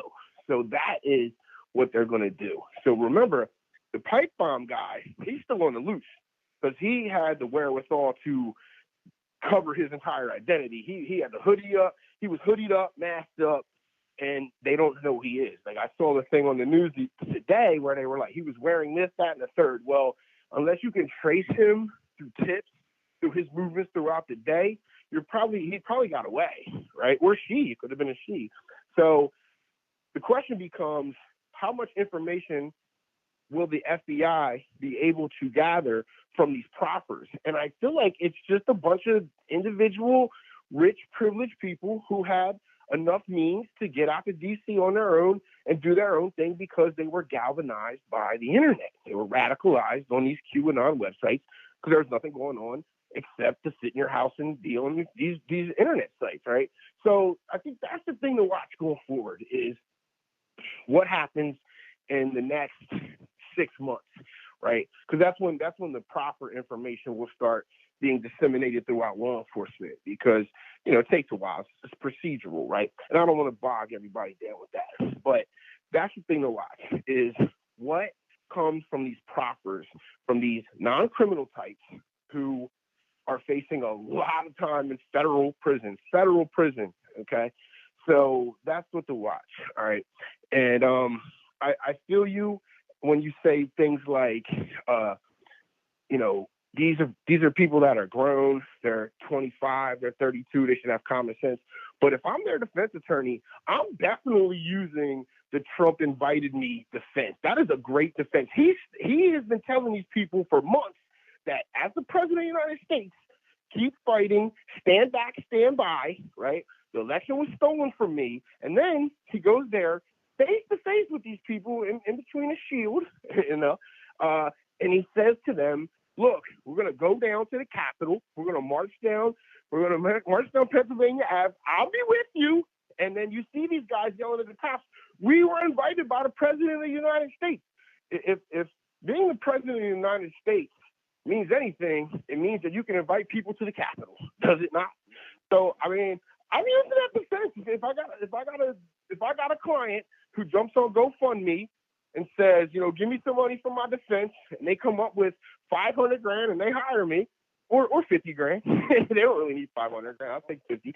And they're like, look, I'm not taking a plea. I'm not proffering. I'm going to trial because I'm a patriot. Cool, thank you. And that's the defense I'm going to use. It's not a bad defense. I mean, the president literally said, come on down to Capitol. Let's fight like hell. He literally told him that. He's the president. He was still the president at that time. He could have ordered an airstrike if he wanted to. Not on U.S. soil, but So, I mean, am I wrong? I don't know. But I don't want to take up all the time. Oh, one more thing that I wanted to say, because I think the news came out when you started the show. They've actually delayed the impeachment / removal hearing to February 8th so they could focus on Biden's cabinet appointees and combating COVID virus, which would be, getting the checks out and hopefully logistics for the vaccine. So I'm going to let you go. Tim, always a pleasure to talk to you, brother, and stay safe. Peace. Thank you, Dave, my brother.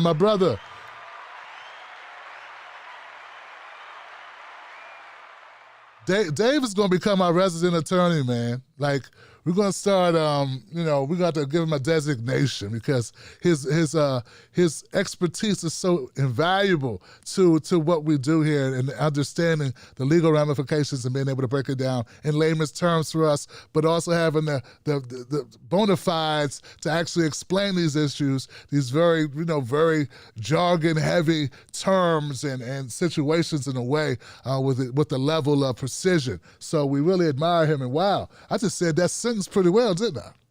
I'm going to have to give myself some kudos there, man. The level of precision. But I hate to say it, but Dave makes a strong argument, He makes a strong, doesn't he? I mean, the president told him to do it. How many times are people going to get to do that? I mean, that's a pretty strong defense. That's like a top flight security defense. Trump, these people, Trump could have pardoned them. You know that, right? He could have pardoned them. He could have did that on his way out the door. You know what? Hey, I may have said a couple things. You good. He chose not to. The shaman guy, he chose not to help. He helped Steve Bannon's ass, though, didn't he?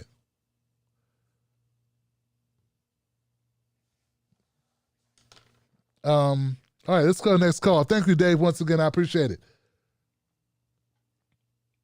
Okay, so now the queue has moved a little bit.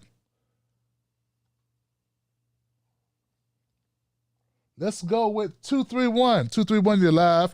What's your name? What's your comment?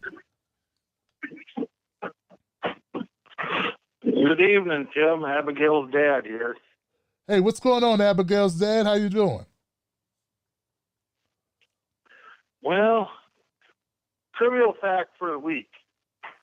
1 in 10 Americans believe in flat Earth. I think that explains Joe Biden. Damn. Oh, all the kids heard me answer the phone. They all just followed me out here. Go ahead. He's on speaker. Say hi. Hi, Tim. Hey, Abigail. How you doing? Good. Good. Okay, well, with that, we just want a public service announcement. 1 in 10 Americans believe in flat Earth. We need to worry about our education system. Wow. You have a good night, Tim. That's all we got for you tonight. That's something to have, though. Abigail's dad and Abigail, my favorite people. 2 of my favorite people. Calling up to remind us how our school systems fail us. I mean, if you add in Abigail's dad, the amazing Abigail, and Dave, the attorney, our defense attorney extraordinaire, and you look at it, man, you got incompetence, and then we got unable to think for oneself and then lulled in by the most powerful person in the United States of America. A bad public school system, access to QAnon and Reddit and 4chan websites and the rotting brain, COVID-19, locking people away. I mean, that's a pretty strong case. Too bad the protesters in the Ferguson riots couldn't use it. For some reason, I don't think it would have worked for them. You know?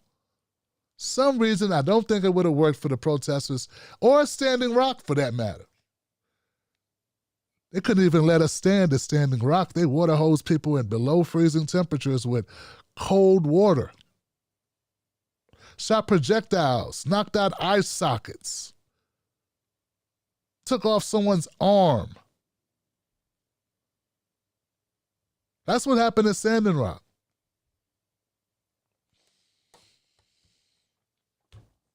Okay. So, I meant to comment on Dave with the delaying of the impeachment trials for February 8th. That was nice of him.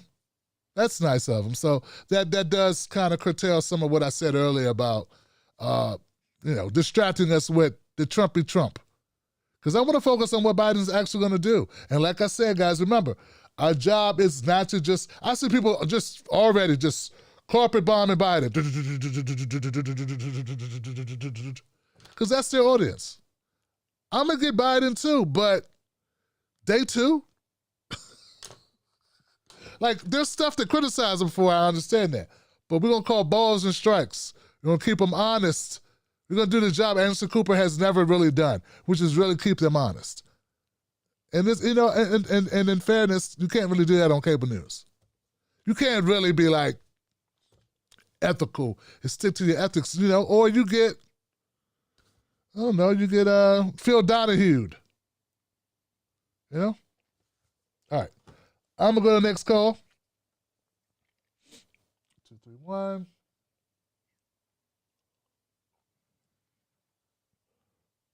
Can we do a 609? 609, you're live. Freedom Friday. What's your name? What's your comment? Hey. What's up? Tim, this is James.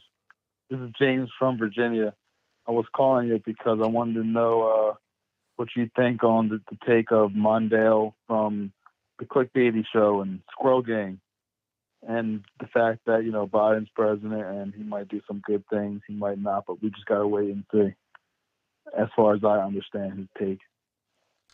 Well, okay, brother, I appreciate it. I'm going to have to defer your question to someone who's a little bit more knowledgeable on that subject. I'm not really in on that. You know what I'm saying? I haven't really researched that, so I'm not going to walk through it and try to figure it out. But maybe somebody else knows. So let's put that up for discussion by the rest of the crew. You know what I mean? All right. And 312? 312, you're live. What's your name? What's your comment?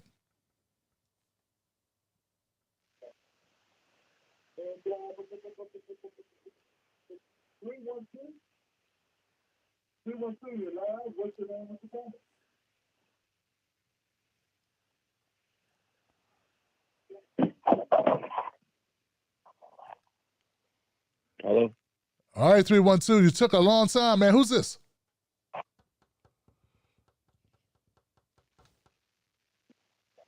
Hello? Is this 312? I know it is because it says 312. Hello? I'm sorry about that.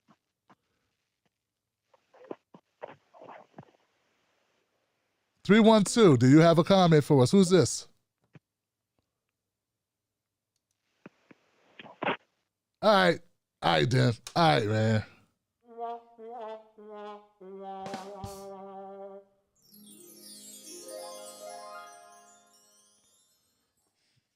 Look, man, I try to be patient.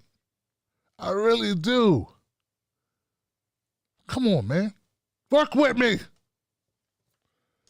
All right, 512. Let's go with 512. You're live, 512. What's your name? What's your comment, 512? Hello. Hey.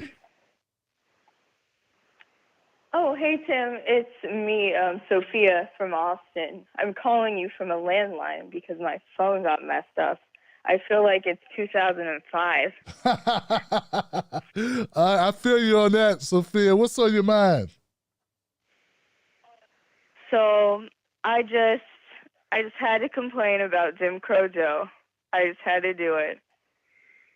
I swear to God, like, he might as well be called Juan Crow Joe. What he did to Latin America is basically what he did to Black America here, except for he leveraged aid to these countries, or he overthrew these governments. So that's basically who was suffering at all of his policies at the end of the day. Black people. It's very weird, honestly. But I didn't know this, but he had a relationship with Nixon. And I kind of think that's hilarious how no one ever talked about that. I mean, don't you think that would be something they would mention, like, in the news? Or, I mean, I don't know what to do. Well, at least, like, you know, with CNN, I almost feel like sometimes they provoke a lot of hate, and they almost provoke Trump supporters into doing really idiotic things, almost making them believe that Trump said something and meant something, even if he was just being an idiot and joking around. And I just really wish that whole Trump situation wasn't as bad as it was, because Biden is so bad. I can't, like, even begin to start. I mean, in Latin America, he was, like, joking around about going and doing crop eradication, which is basically burning their food and he said it was drugs. That's what he tried to say, is that it was drugs that they were burning. But really, they burn the food because that's how you destabilize a country and overthrow it. And so, yeah, I guess I'm just flabbergasted on so many different levels that it's like, I don't know, I just keep thinking of every single issue constantly. And I'm like, I want to kind of like walk away from everything, but at the same time, I feel like I have some sort of obligation to kind of know what's going on, because I don't know. I feel like if you put your head in the sand, that's not really healthy either.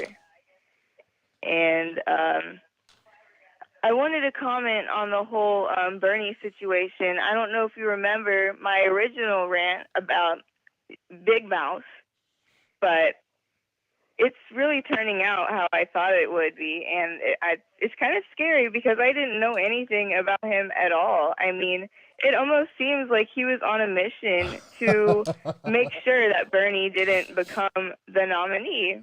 I mean, how are you going to go around and trash him whenever it's not even over yet? You're depressing the vote. And when Bernie doesn't get enough votes, how do you expect him to have any leverage? He, like I said from the beginning, he never had any leverage because Biden was going to do whatever he wanted to do in the end. And no protesting or anything was going to stop that. And I really feel like we should have taken the chance to protest him out. But someone was leading people the other way instead of allowing us to unite and actually push this movement and actually seize the moment and take this country back. And as someone who accuses others of being, like part of like the deep state or being sellouts and stuff like that, it's kind of peculiar that they would do something that would harm the movement, and they also get paid for it at the same time. But yeah, I'll call in on Tuesday and be a lot more coherent and I'm sorry, I'm like really nervous. No problem. And just be more informative. But yeah, I guess I just have so many things to pitch about. I can't even think of all of them. So thank you, Tim, for listening to me rant. And I think you're really kind because I don't think people know that you are actually really, really patient. And there are people who have mental disabilities that will call, and you sit there and you listen to them and you let them talk. That's right. And I feel like some people try to judge you whenever you just lose your patience because, I mean, do they not see what you go through? But I just want to say that that's really awesome that you do that. And That's right. Talk to you later, Tim. Have a good night. Thank you, Sophia. I appreciate that. Give it up for Sophia. See? She's right. She's right. I'm a saint. Oh, man, it is hard, man, where sometimes I can't hear people, can't hear everything. Sometimes people take a long time to come to the phone. They got technical difficulties. Yeah, it's not easy, you know what I'm saying? And then I'm looking at the numbers go down and people logging off and people, because as sometimes when people are talking and not getting to the point, people stop watching the show. I can see all of that. But my first priority is to the callers who have the heart to call up. See, it's easy to troll in my comment section. It's a lot of people that troll in the comment section always have something negative to say, but it's different for them to call up and to put a voice behind it and to have to deal with confrontation. You get what I'm saying? There's people who never have a nice word to say. But calling's different. So I respect people who call more because, yeah, man, you're putting yourself out there. Even if people don't really know who you are, you know that was you. And it's not easy being on the spot. I mean, there are potentially thousands of people listening live and thousands are going to watch it. So that's tough, man. Like, that could make a person get a little nervous, And then, like she stated, sometimes people have issues. They might have a speaking impairment. They may have, anxiety. There's different things. So I get it totally, man, and I try to put myself in their shoes. And typically when people are trolling, they may get known that they're trolling. So it's easier to be, critical of them. Now, back to the point. She said so much about Jim Crow. Yeah,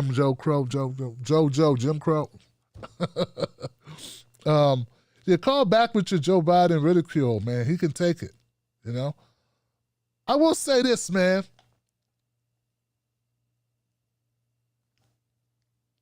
How much can you trust a person?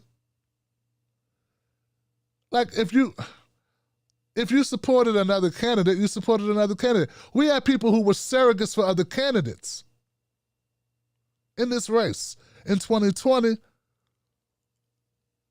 who were talking to people in the Bernie camp, obviously, the whole time. In my opinion, undermining Bernie online because of frustrations they had about things in the campaign.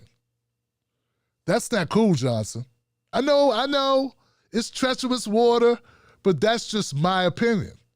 I had no idea how far this went until like recently. I'm like, oh man. So that was the person who was feeding all this information and saying Bernie didn't do this enough and Bernie didn't do that enough. Now we know. Yeah, is it possible when you're a surrogate for another candidate and you're actively promoting that person to get the nomination, that maybe you wouldn't have Bernie's best interests at heart? Yeah, maybe so.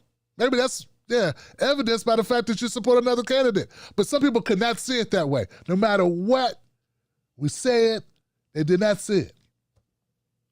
It's literally working for another candidate. Literally. So, and there were a couple people like that, and people were still valuing their input as if they were good faith, acting in good faith. I don't get it, man. Like, I made it very clear, I was a Bernie supporter. I was a Bernie supporter in 2016. I was a Bernie supporter in 2020. Was I perfect? Hell no. Am I perfect now? Hell no. But you know where my allegiance is and was. That's it. At least you know. That's it. You know? And I let people know that going in, you know? So anyway, I was open and honest about who I supported, why I supported them, right or wrong, whether you agree or disagree. That's why still to this day, people get it wrong. I had somebody write me a blistering Facebook direct message because their mom suggested they watch the show. And when they watched the show, I guess I was talking about Biden. So they want me this long thing about how I was a sellout because I was supporting Trump. I'm like, you moron. I'm a progressive. I'm not a Trump supporter. And just because I'm critical of Biden doesn't mean I'm a Trump supporter. But people don't spend the time to find out where people's alliance really is and what they really believe and what policies they want. And look, it doesn't even matter. My policies, I've been consistent with policy about what policies I support. But, you know, people don't, that takes you actually listening to someone and like taking time to like digest their content. And I know, man, like people don't have that time. Like everybody doesn't know who you are. So anyway, to your point, Sophia, I appreciate the phone call. I get where you're coming from. I'm still upset about certain things that happened. I'm trying to move beyond them. And there it is. But I think people need to be more open and honest about what they're really about and what their real intentions were. And even to this point, people are not being open and honest about what's really going on. Instead, they just keep trying to defend themselves and bolster their claims and find other people that agree with it and all this other stuff. Look, man, we got Joe Biden in office now. We need to be checking his ass and get a running start on this, where we are now. You know, so that's where I'm at. That's what I'm up to. I got a 503 number in the queue. 503, you're live. What's your name? What's your comment? Hi. Hey, who's Hello? this? Hey, who's this? Hi. This is Sally in Portland, Oregon. What's your name? What's your comment? Hey, what's up, Sally? Talk to me. Hi. How you doing, Tim? I'm good, sis. What's up? Okay. Hey, I just wanted to say to all those that are saying Bernie planned to have those thousands of amendments out there about him, you're so wrong. If we had been fortunate enough to have Bernie there being sworn in as president that day, he would have been dressed the same way. Because Bernie is not concerned with the outer impression. I'm not. He don't care what he looks like on the outside. He only cares about the inner feelings. He would be there to take that office, and he'd be there because he'd want all of us warm, healthy, and fed. He would have given the same speech we have all heard 100 times because he has never changed his focus. He still hasn't changed that focus, but we didn't win this time. But we can't stop the movement. We have Nina Turner to raise up along with others, and we're not afraid to pass the torch to the right person. Unlike those in control now in that leadership, hey, they want us to fight it out of their cold, dead hands. Well, we will. And, you know, I got to say something about Representative Claiborne bragging that Bush W. told him he saved the country, or whatever he said Bush said about him. I wouldn't be bragging about some war criminal praising me. But, you know, Representative Claiborne thinks we need to sing some songs. You know, he says we need to sing some songs. Well, I think we've sung a lot of songs. I know your ancestors sang songs as they picked cotton in those fields, and my ancestors sang songs of sorrow as they walked that trail of tears. Nah, we don't need to sing no songs. Well, unless you want to go back a little bit. You can go tell Joe that we'll think about a song we'd like to sing. It's one of those way back when FDR was president, and it went something like this, Tim. We're in the money. We're in the money. We got a lot of what it takes to get along. And he could tell Joe, he knows Joe, that we didn't need a math test. We know that 600 plus 1,400 makes 2,000.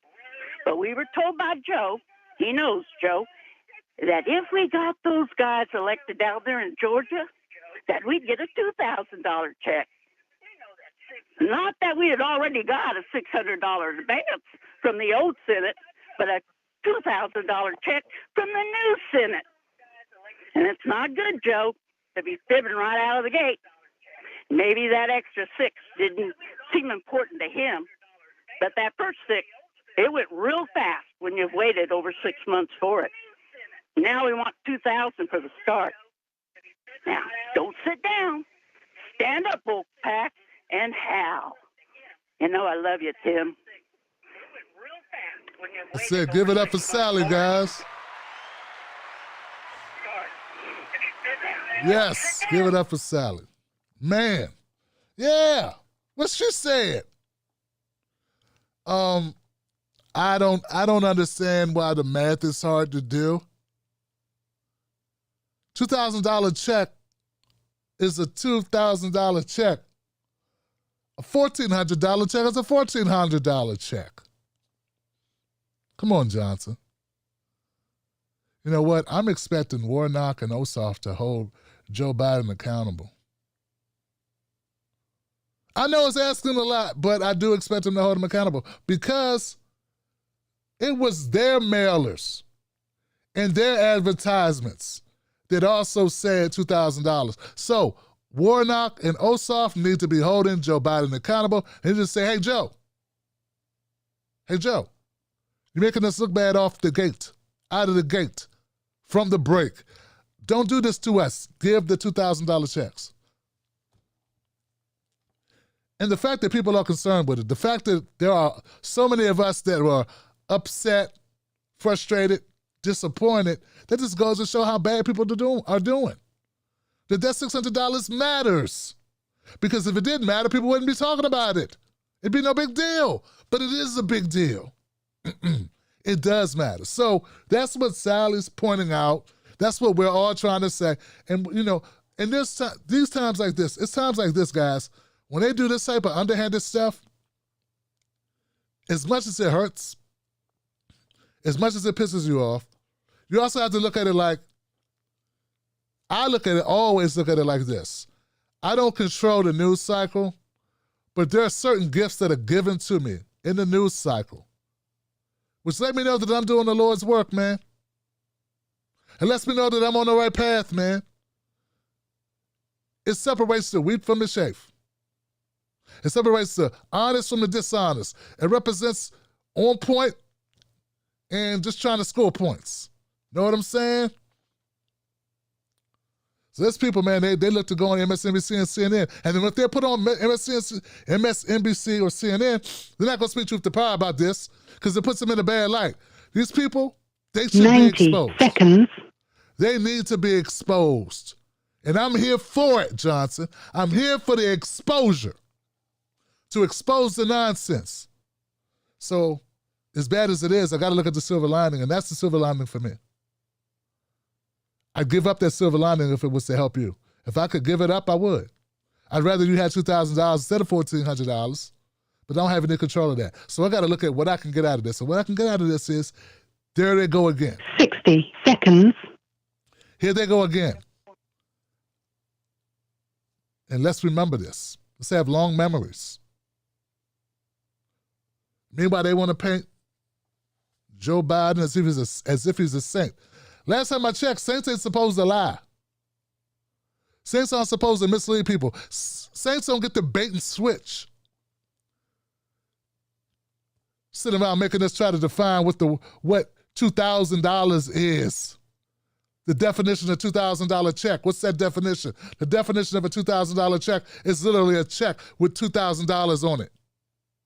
Not a check with $1,400 on it. So anyway, there it is. 10 seconds. Well, let me go to 352. 352, you're live. Freedom Friday. What's your name? What's your comment?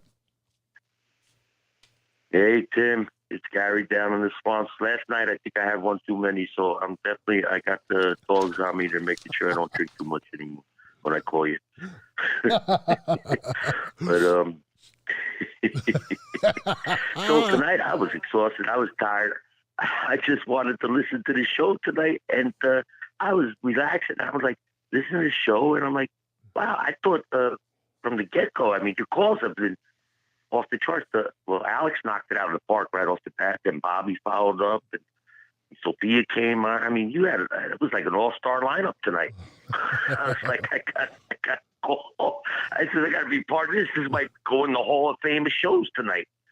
I said, this was a hell of a call-in show tonight. I like the new way to start the year. It sounds like this is the a fresh start now. We're going to hold Joe's feet to the fire. We got to, but I think that feet to hold to the fire. Before that guy was numb in the brain, you could have held his feet to the fire. You wouldn't feel it, So I'm hopeful. I'm going to stay positive. The world's still in chaos. I mean, it's amazing. I'm watching the freaking stats today come on. Unemployment stats are off the charts. 1 million people lost their job last week or filed for unemployment. COVID-19s are friggin' every day is a 9/11. I mean, you got the friggin' economy is, and people are facing evictions left and right.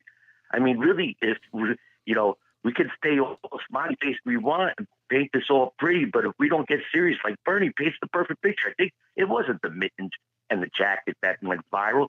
It was the fact he was like a no-nonsense guy with the mail in his hand. I'm like, here for the fucking show. Let's get back to work, guys. I think that's what struck everybody's chord. That's what always struck everybody's chord about him. He's never been about the glitter and the fame. And he's a no-nonsense guy. He's about as no-nonsense a guy as you could get. If they want to call that grumpy, give me grumpy all day long. Yep. In the politics. Give me grumpy all day long. If that's what he should be, the poster child for what every politician should try to elevate themselves to in the future. Hopefully that will happen. But the other thing, I'm grateful that he got that position. It's very powerful, this Senate budget. I didn't know it was that powerful, but when you think about it, doesn't it always come down to the money? And now Bernie's got his hands on the money, and if Joe wants it, he's going to have to go through Bernie. So Joe already knows that, Bernie's going to be the guy. That he's got this thing called this budget reconciliation thing, which is very powerful, where he doesn't need 60 votes. He could call for a budget reconciliation and just get a majority of 51. I mean, that's huge. And Bernie already said on national TV, he says, you're not going to work with the Republicans and try to do it without just overriding them. He said, I'm working with the Republicans, but if they ain't going to see the light, he says, I'm going to show it to them. I mean, what more could you ask for a man like, all right? If they ain't going to see the light, they're going to see it from me. I mean, what more? The mittens to me were like a symbol of him wearing he could have just put on boxing gloves because it looked like he's ready to free somebody out. So he's got the friggin' letter in his hand. He's like, okay, when we're done here, I got to mail this off. I got stuff to do. We got people's work to take care of. I mean, he's so refreshing. It's unbelievable because when you still watch these politicians today, they're so friggin' all about the celebrity status. It's like they're all selling themselves, and they don't really give a shit about what the people want. Bernie doesn't care about selling himself. He goes up there and he does his work every day for the people. I mean, it's a true public servant, a true statesman. So I feel hopeful for that. And I just wanted to say, great show tonight. I'll keep it short and sweet tonight, but an all-star cast tonight. I mean, the calls I thought were all off the charts. Maybe one missed, but I think it was a hell of a show tonight. And I'll try and get in touch with you again next week, bro. Love you. Keep the faith. Keep the strength. Get up for my man Gary, man, up here. Redeeming himself, man. That's right, man. Even if we have an off night, it's all good, man. We come back stronger the next time and knock it out the park, brother. I love the fact you pointed out that Bernie Sanders is just who he is. That's it. Don't we like people like that? You know? Guys, look, man, take it from somebody who's worked in federal government as a government contractor, who's worked in D.C. his entire life, who have friends who still work at government agencies. Take it from me, man. All right? I won't lie to you. It's a lot of playing the game that people do in this city. This town is full of people playing the damn game. We get so used to it. It becomes a badge of honor the more you can BS. Pretend like you like something, or pretend like you like someone, or even do things that are inappropriate or wrong, but that's the way we do it. That's the way it's done, and just falling in line becomes a natural thing in D.C. Well, Bernie Sanders is a breath of fresh air for people that don't want to do that. And they realize part of the dysfunction in D.C. is a bunch of people falling in line on the Republican side, falling in line on the Democrat side, and falling in line as part of the team. So that's admirable. In this city, it's admirable to go your own way, to face ridicule, to stand up for whatever it is you believe. It's a lot of going along. Get along to get along. Go along to get along. That's it. Go along to get along. And you know, guys, there was a great boxing coach by the name of Cus D'Amato. Cus D'Amato is the one who trained Mike Tyson. Made him the youngest heavyweight champion, right? Amazing boxer, set a lot of records, was invincible in his day, right? Cus D'Amato was an old surly guy, man. Hard as nails. You know, wasn't a warm and fuzzy guy. Wasn't the kind backslapping and, you know, say a bunch of platitudes and, you know, schmoozing and trying to make everybody happy. No, he was focused on making Mike Tyson the best fighter he could ever be. The best fighter to ever do it. Or at least one of the best fighters. Best fighter of his time. That's what Cus D'Amato did. And you know, I always respected, a lot of respect for that. For someone with that type of focus. And that's what Bernie has. I think a lot of us could do a lot better in our lives if we had a little bit more focus and a little less leeway, a little less nice. Don't be so nice.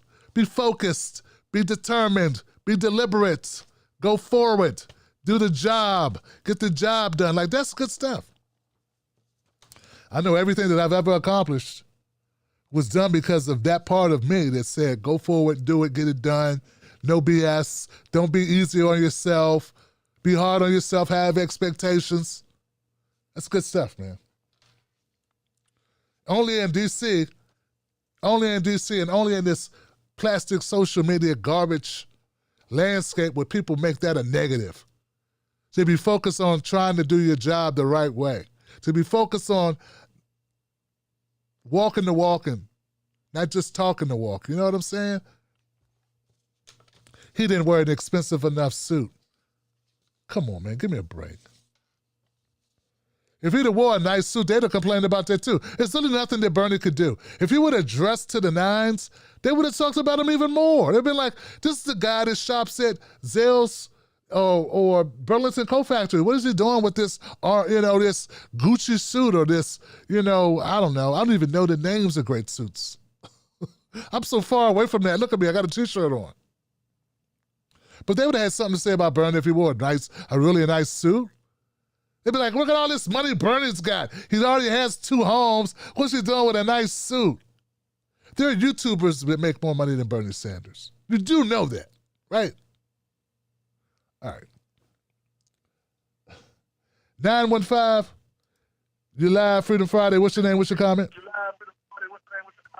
This is Mike in El Paso. How you doing tonight, Tim? What's up, Mike? How you feeling, brother?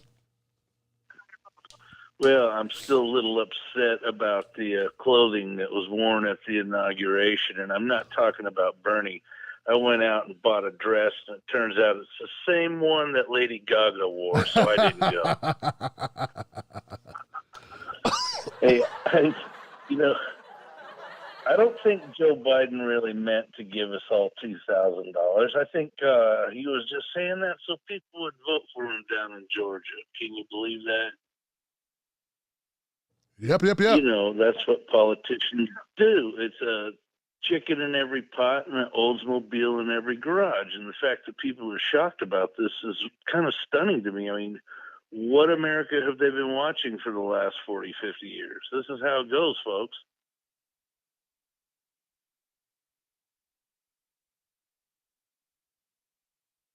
Hello?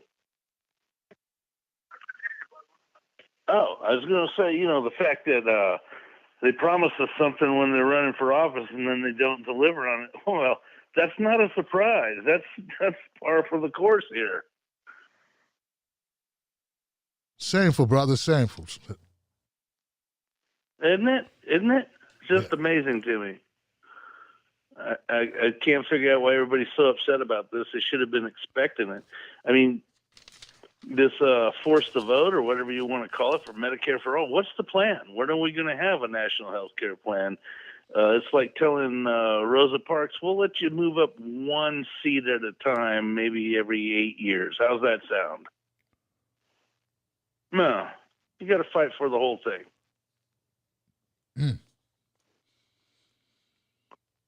I think this phone's breaking up on you, Tim, and I apologize for that, but I want to thank you for coming to work and doing the good work that you do. No problem, brother. I appreciate you calling up Mike. All right. My brother Mike, man. You be good. My brother Mike in the house, man. My brother Mike in the house. Yeah, Mike, man, I feel you, brother. It's like his point is, look, politicians lie. The end.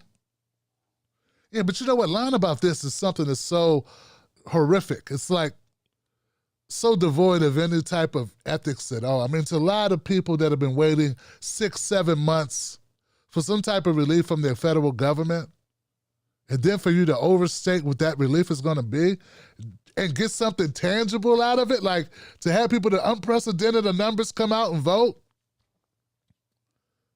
in Georgia, just for you to screw those people over? Now, that's another level of just politics, of dirty politics, man, that, and it's not just that, it's the people that are running interference for it. You know, that's also horrible.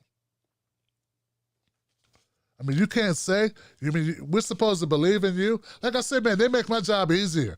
When they do shit like this to us, they make my job easier to make my case. They should be watching independent media.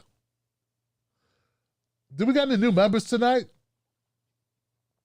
I have 342 people watching just on YouTube right now, and we don't have any new members tonight. Come on, guys, hit the join button, become a member of the Wolfpack. Listen, man, independent media matters because independent media, it's our job to call it out. It's really not the job of cable news to call it out. Now, it's their job to do what their bosses tell them to do in order to keep a job. Look, no one's pulling the strings over here. I answer to the people. I answer to the Tim Black Wolfpack. That's it. And luckily, there's no individual Wolfpack member who gives so much to the show where they have a controlling interest of the show. You know what I'm saying? It's not like that. So that's the difference between independent media and media that's controlled by someone who takes big donations or cable news.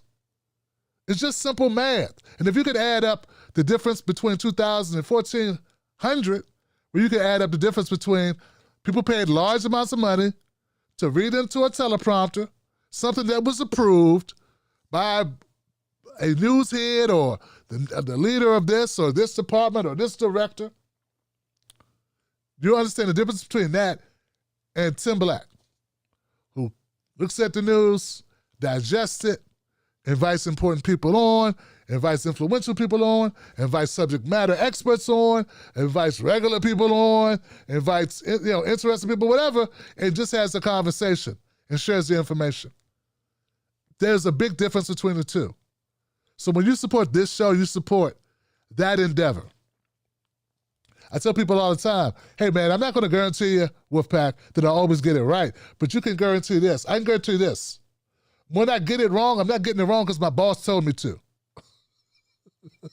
Right? It's one thing to be wrong, man. People make mistakes, but are you wrong because you were getting flown around? Are you getting it wrong because you got a special gig coming up or you're going to make this amount of money? Are you getting it wrong because you're in love with someone from afar? Are you getting it wrong because you got a financial vested interest in getting it wrong? Or you need to keep a job? There's a different levels of getting it wrong. Or you just getting it wrong because you're a human being and you got it wrong. Are you getting it, so there's a difference. So nobody's perfect. It doesn't mean we're going to always be right. And that's what I love about the Wolfpack, man. This is why we're all Johnsons. Because we come from the right place. We're doing it for the right reasons. I do this for my kids. I do this for your kids. I do it for kids we may never meet. We do it for kids that live across the globe. Your voice matters, man. What we do here matters. We reach a lot of people. There are people that this is their lifeline, man. This keeps them sane. That's what it is. It's a therapy session. All right, we did get one member tonight. I appreciate that. Who was that? Let's shout out this member. We got a new member tonight. It's Rufio 574. Give it up for Rufio.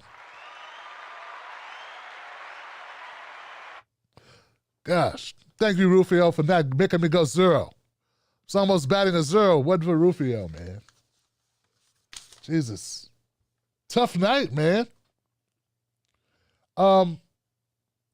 Also could have everybody that's already in the Wolfpack watching. I don't know. What else, guys? Okay, so now let's go to Super Chat.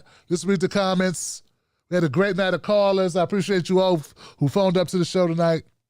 It ain't always easy being in the hot seat. Believe me, I know. I know it's not always easy being in the hot seat. I mean, I tell you, last night, man, I didn't do a show till 1 a.m. I almost didn't do the show. And Mrs. Black says, "You're not going to do a show?" I don't feel good about the stories I have. And then I decided I'd just be honest and come out and say, hey, guys, I don't feel good about the stories. All the stories are people kissing Joe Biden's butt. So then I was able to do a show about why they shouldn't just be kissing Joe Biden's butt. And it all worked out. But I didn't know that going in. So shout out to everybody who called in, who sometimes have to change what they're going to say because things change while you're on the phone. All right, here we go. And please hit the like button. Defeat the algorithm. Defeat the algorithm. If you can't get to the show, please hit the like button. All right. I want to scroll. His thing's not scrolling to the top. Why is it not scrolling to the top, Johnson? I got to read the comments, man. It's always something wrong, Johnson. Thank you for using Blog Talk Radio. Goodbye. There we go. Well, we're carrying signs now. Thank you, We Carry Signs, for supporting the show. Sophie says for Jason. Did I have a Jason call tonight? Oh, for Jason, who couldn't, Jason Kennedy. Jason, Sophie for Jason. Thank you, Sophie. Thank you, Jason. I appreciate you, man. Roger Meadow says, I dare someone to say to me, at least, he's not Trump. You dare them to say that? You know they're going to say it. You know they're going to say it. They're already starting to say it. My answer would be, I know he's worse. He said, my answer is going to be, I know he's worse. That's a good one. That's just them giving me a chance to light that butt up. Her Rain Dog says, Mitten Sanders is good. The people love it. Maybe Bernie can be as powerful as Joe McCarthy, but for good. McCarthy wore mittens, I take it. Lexavan, what's up, Lexavan?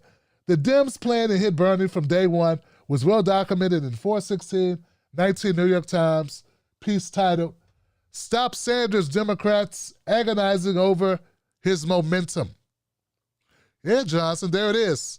But there are those who made it all about Bernie and what he didn't do at the end. He called Biden a friend. Really? That's what it was, huh? Yeah, he called him a friend, so that's what did it. Really, Johnson? Maybe calling Biden a friend was a way to diffuse Biden from being able to attack him as openly. Had to still do it, but it was covert, more covert.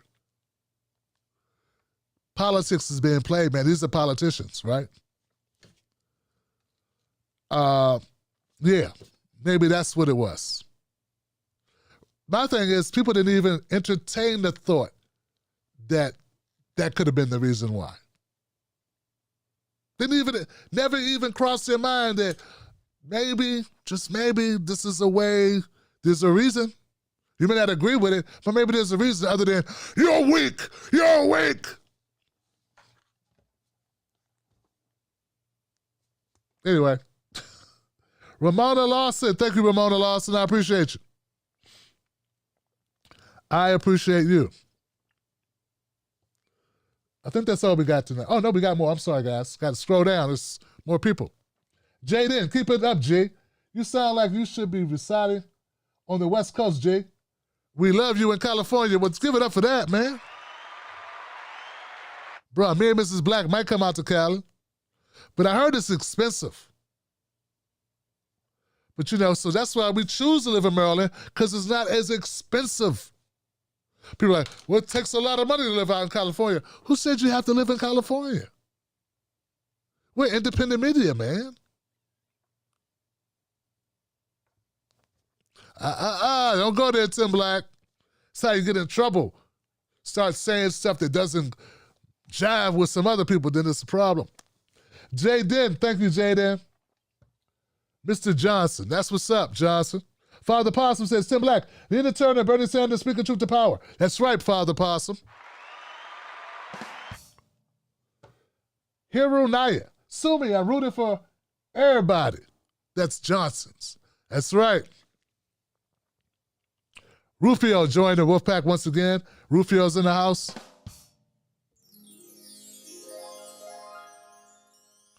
Rufio became a member of the show tonight. That's what's up. Roger Meadow says, friend's brother lives in Georgia and they're angry about Joe reneging. Give it up for that.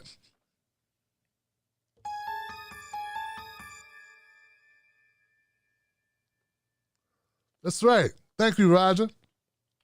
Just tweeted Warnock. You know you up in 2 years, right?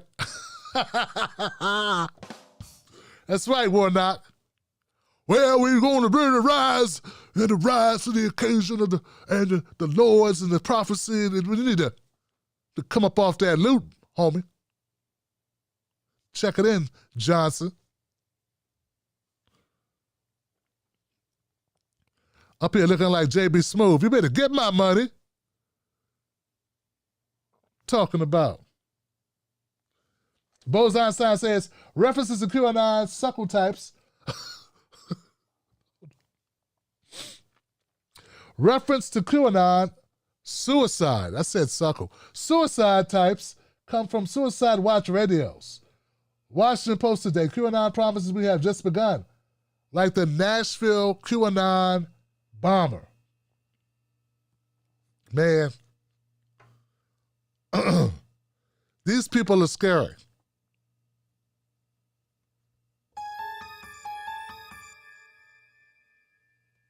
But they're also losers, Johnson. Jesus. It was a productive night tonight. We got a lot done. Shout out to Kamali for his editing skills. I got a lot of videos to put out over the weekend. Small clips, longer clips, small clips. Put them all out. Become a member of the Tim Black Wolfpack. Go to patreon.com, Tim Sig Live, or do it on Facebook or YouTube. Patreon works as well. A lot of you guys give on Patreon. Thanks for what you do. Keep your head up. Let's get what we can get out of Biden, because we got to live here. We're here. We got to get something out of him. We can't just go into a shell. We have to get something out of him. People got to live here today.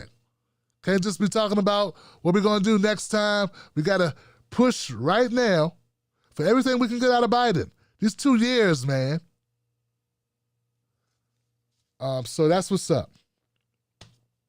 Ty Savage says, QAnon more like QAnon. QAnon is QAnon. Good one, Ty.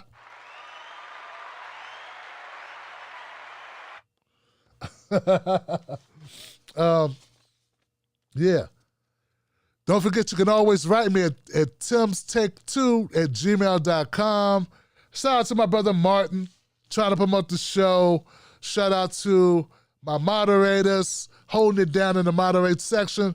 Shout out to Ada Rodriguez and Brooke for a great show. Shout out to Michael Salomon for a great podcast. If you haven't checked it out, go check it out. Michael Salomon on Twitter, Facebook. His name's so unique that I think you can find him just by typing it, honestly. I did this podcast this week. I think that's all I got. I think that's it. That all we got? Facebook, you guys okay on Facebook? How my Facebook people doing? Shout out to Joy Bunton and Raleigh Villard and Agby Rabi and Lawrence Collins for sharing the show. Thank you guys for sharing it.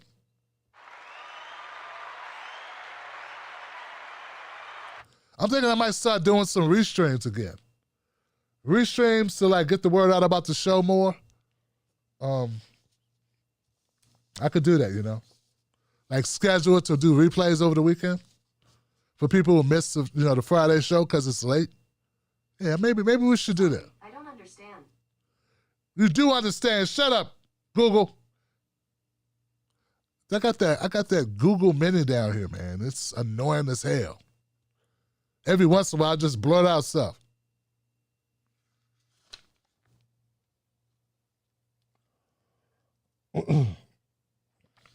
Yeah, Julie says, I missed the show last night. I didn't realize you had one. Yeah, Julie, I had a show last night. I know I can restream. It's like we're working to put the shows on the website to give people that support the show 4 shows and so they get better access, you know. As of right now, the best way to get the 4 shows, the full catalog, is to join on Patreon. Right now, that's the best way. Sorry, that's the only way to kind of control it. I want to give members some special stuff, you know what I'm saying? But it's kind of hard doing. I still do a lot of editing. I still do all the research. I still do the shows. So it's kind of hard for me to do some of the other things I want to do, like extra content. We got to find ways. But I am going to do a new show. Excuse me, guys. Damn. I am going to go back to doing a morning show. Or maybe an early afternoon show. I'm putting the pieces together for that. So we are looking to do that, and that's going to have guests. So there's a lot we're going to do, man. There's a lot, Johnsons. All you Johnsons, believe me, I got some stuff in the works. We're about to give them a run for their money. Wolfpack. All right? Thank you, Facebook. Thank you, YouTube. Thank you, Periscope. Thank you, Ty. Thank you, everybody who commented. With that, we are out of here. Don't forget, if you want to cut your cable cord, go to coolstreamstv.com, become a member, sign up there, get a discount using my name, Tim Black, get a discount, and cut your cord. Cut the damn cord, man. Paying all that money to the cable companies, that's crazy, Johnson. Crazy. All right.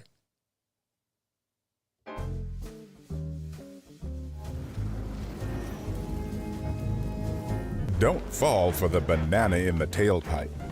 Don't be fooled by corporate media talking heads misleading the people. Get your news and information from an entity that keeps it real. Tim Black. Tim Black is the host of The Tim Black Show. Independent news that leaves you informed, inspired, and sometimes entertained, but always in the know. Go to timblacktv.com and sign up today. The Tim Black Show is news for people who can't stand the news. See you there.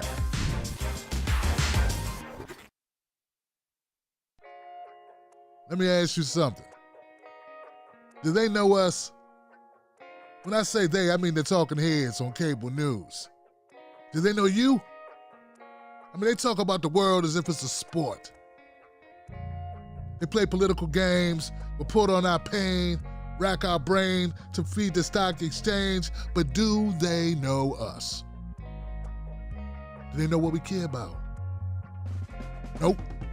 They're too far away.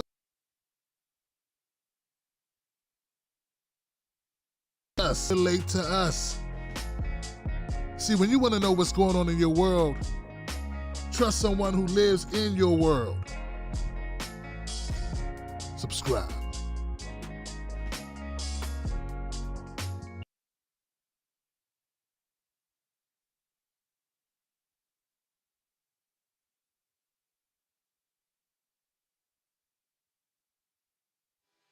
Cool Streams TV, the best streaming service in the world. With over 2,000 channels. Watch it anywhere on your Android or iPhone. Watch it on your tablet or any Fire device. Premium channels, network channels, pay-per-view sports. Direct access to 24/7 customer service. Go to CoolStreamsTV.com and purchase your subscription. Cool Streams TV. We are the best in the business.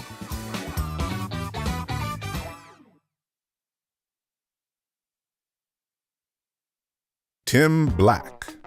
Tim Black is the host of The Tim Black Show. Independent news that leaves you informed, inspired, and sometimes entertained, but always in the know. Go to TimBlackTV.com and sign up today.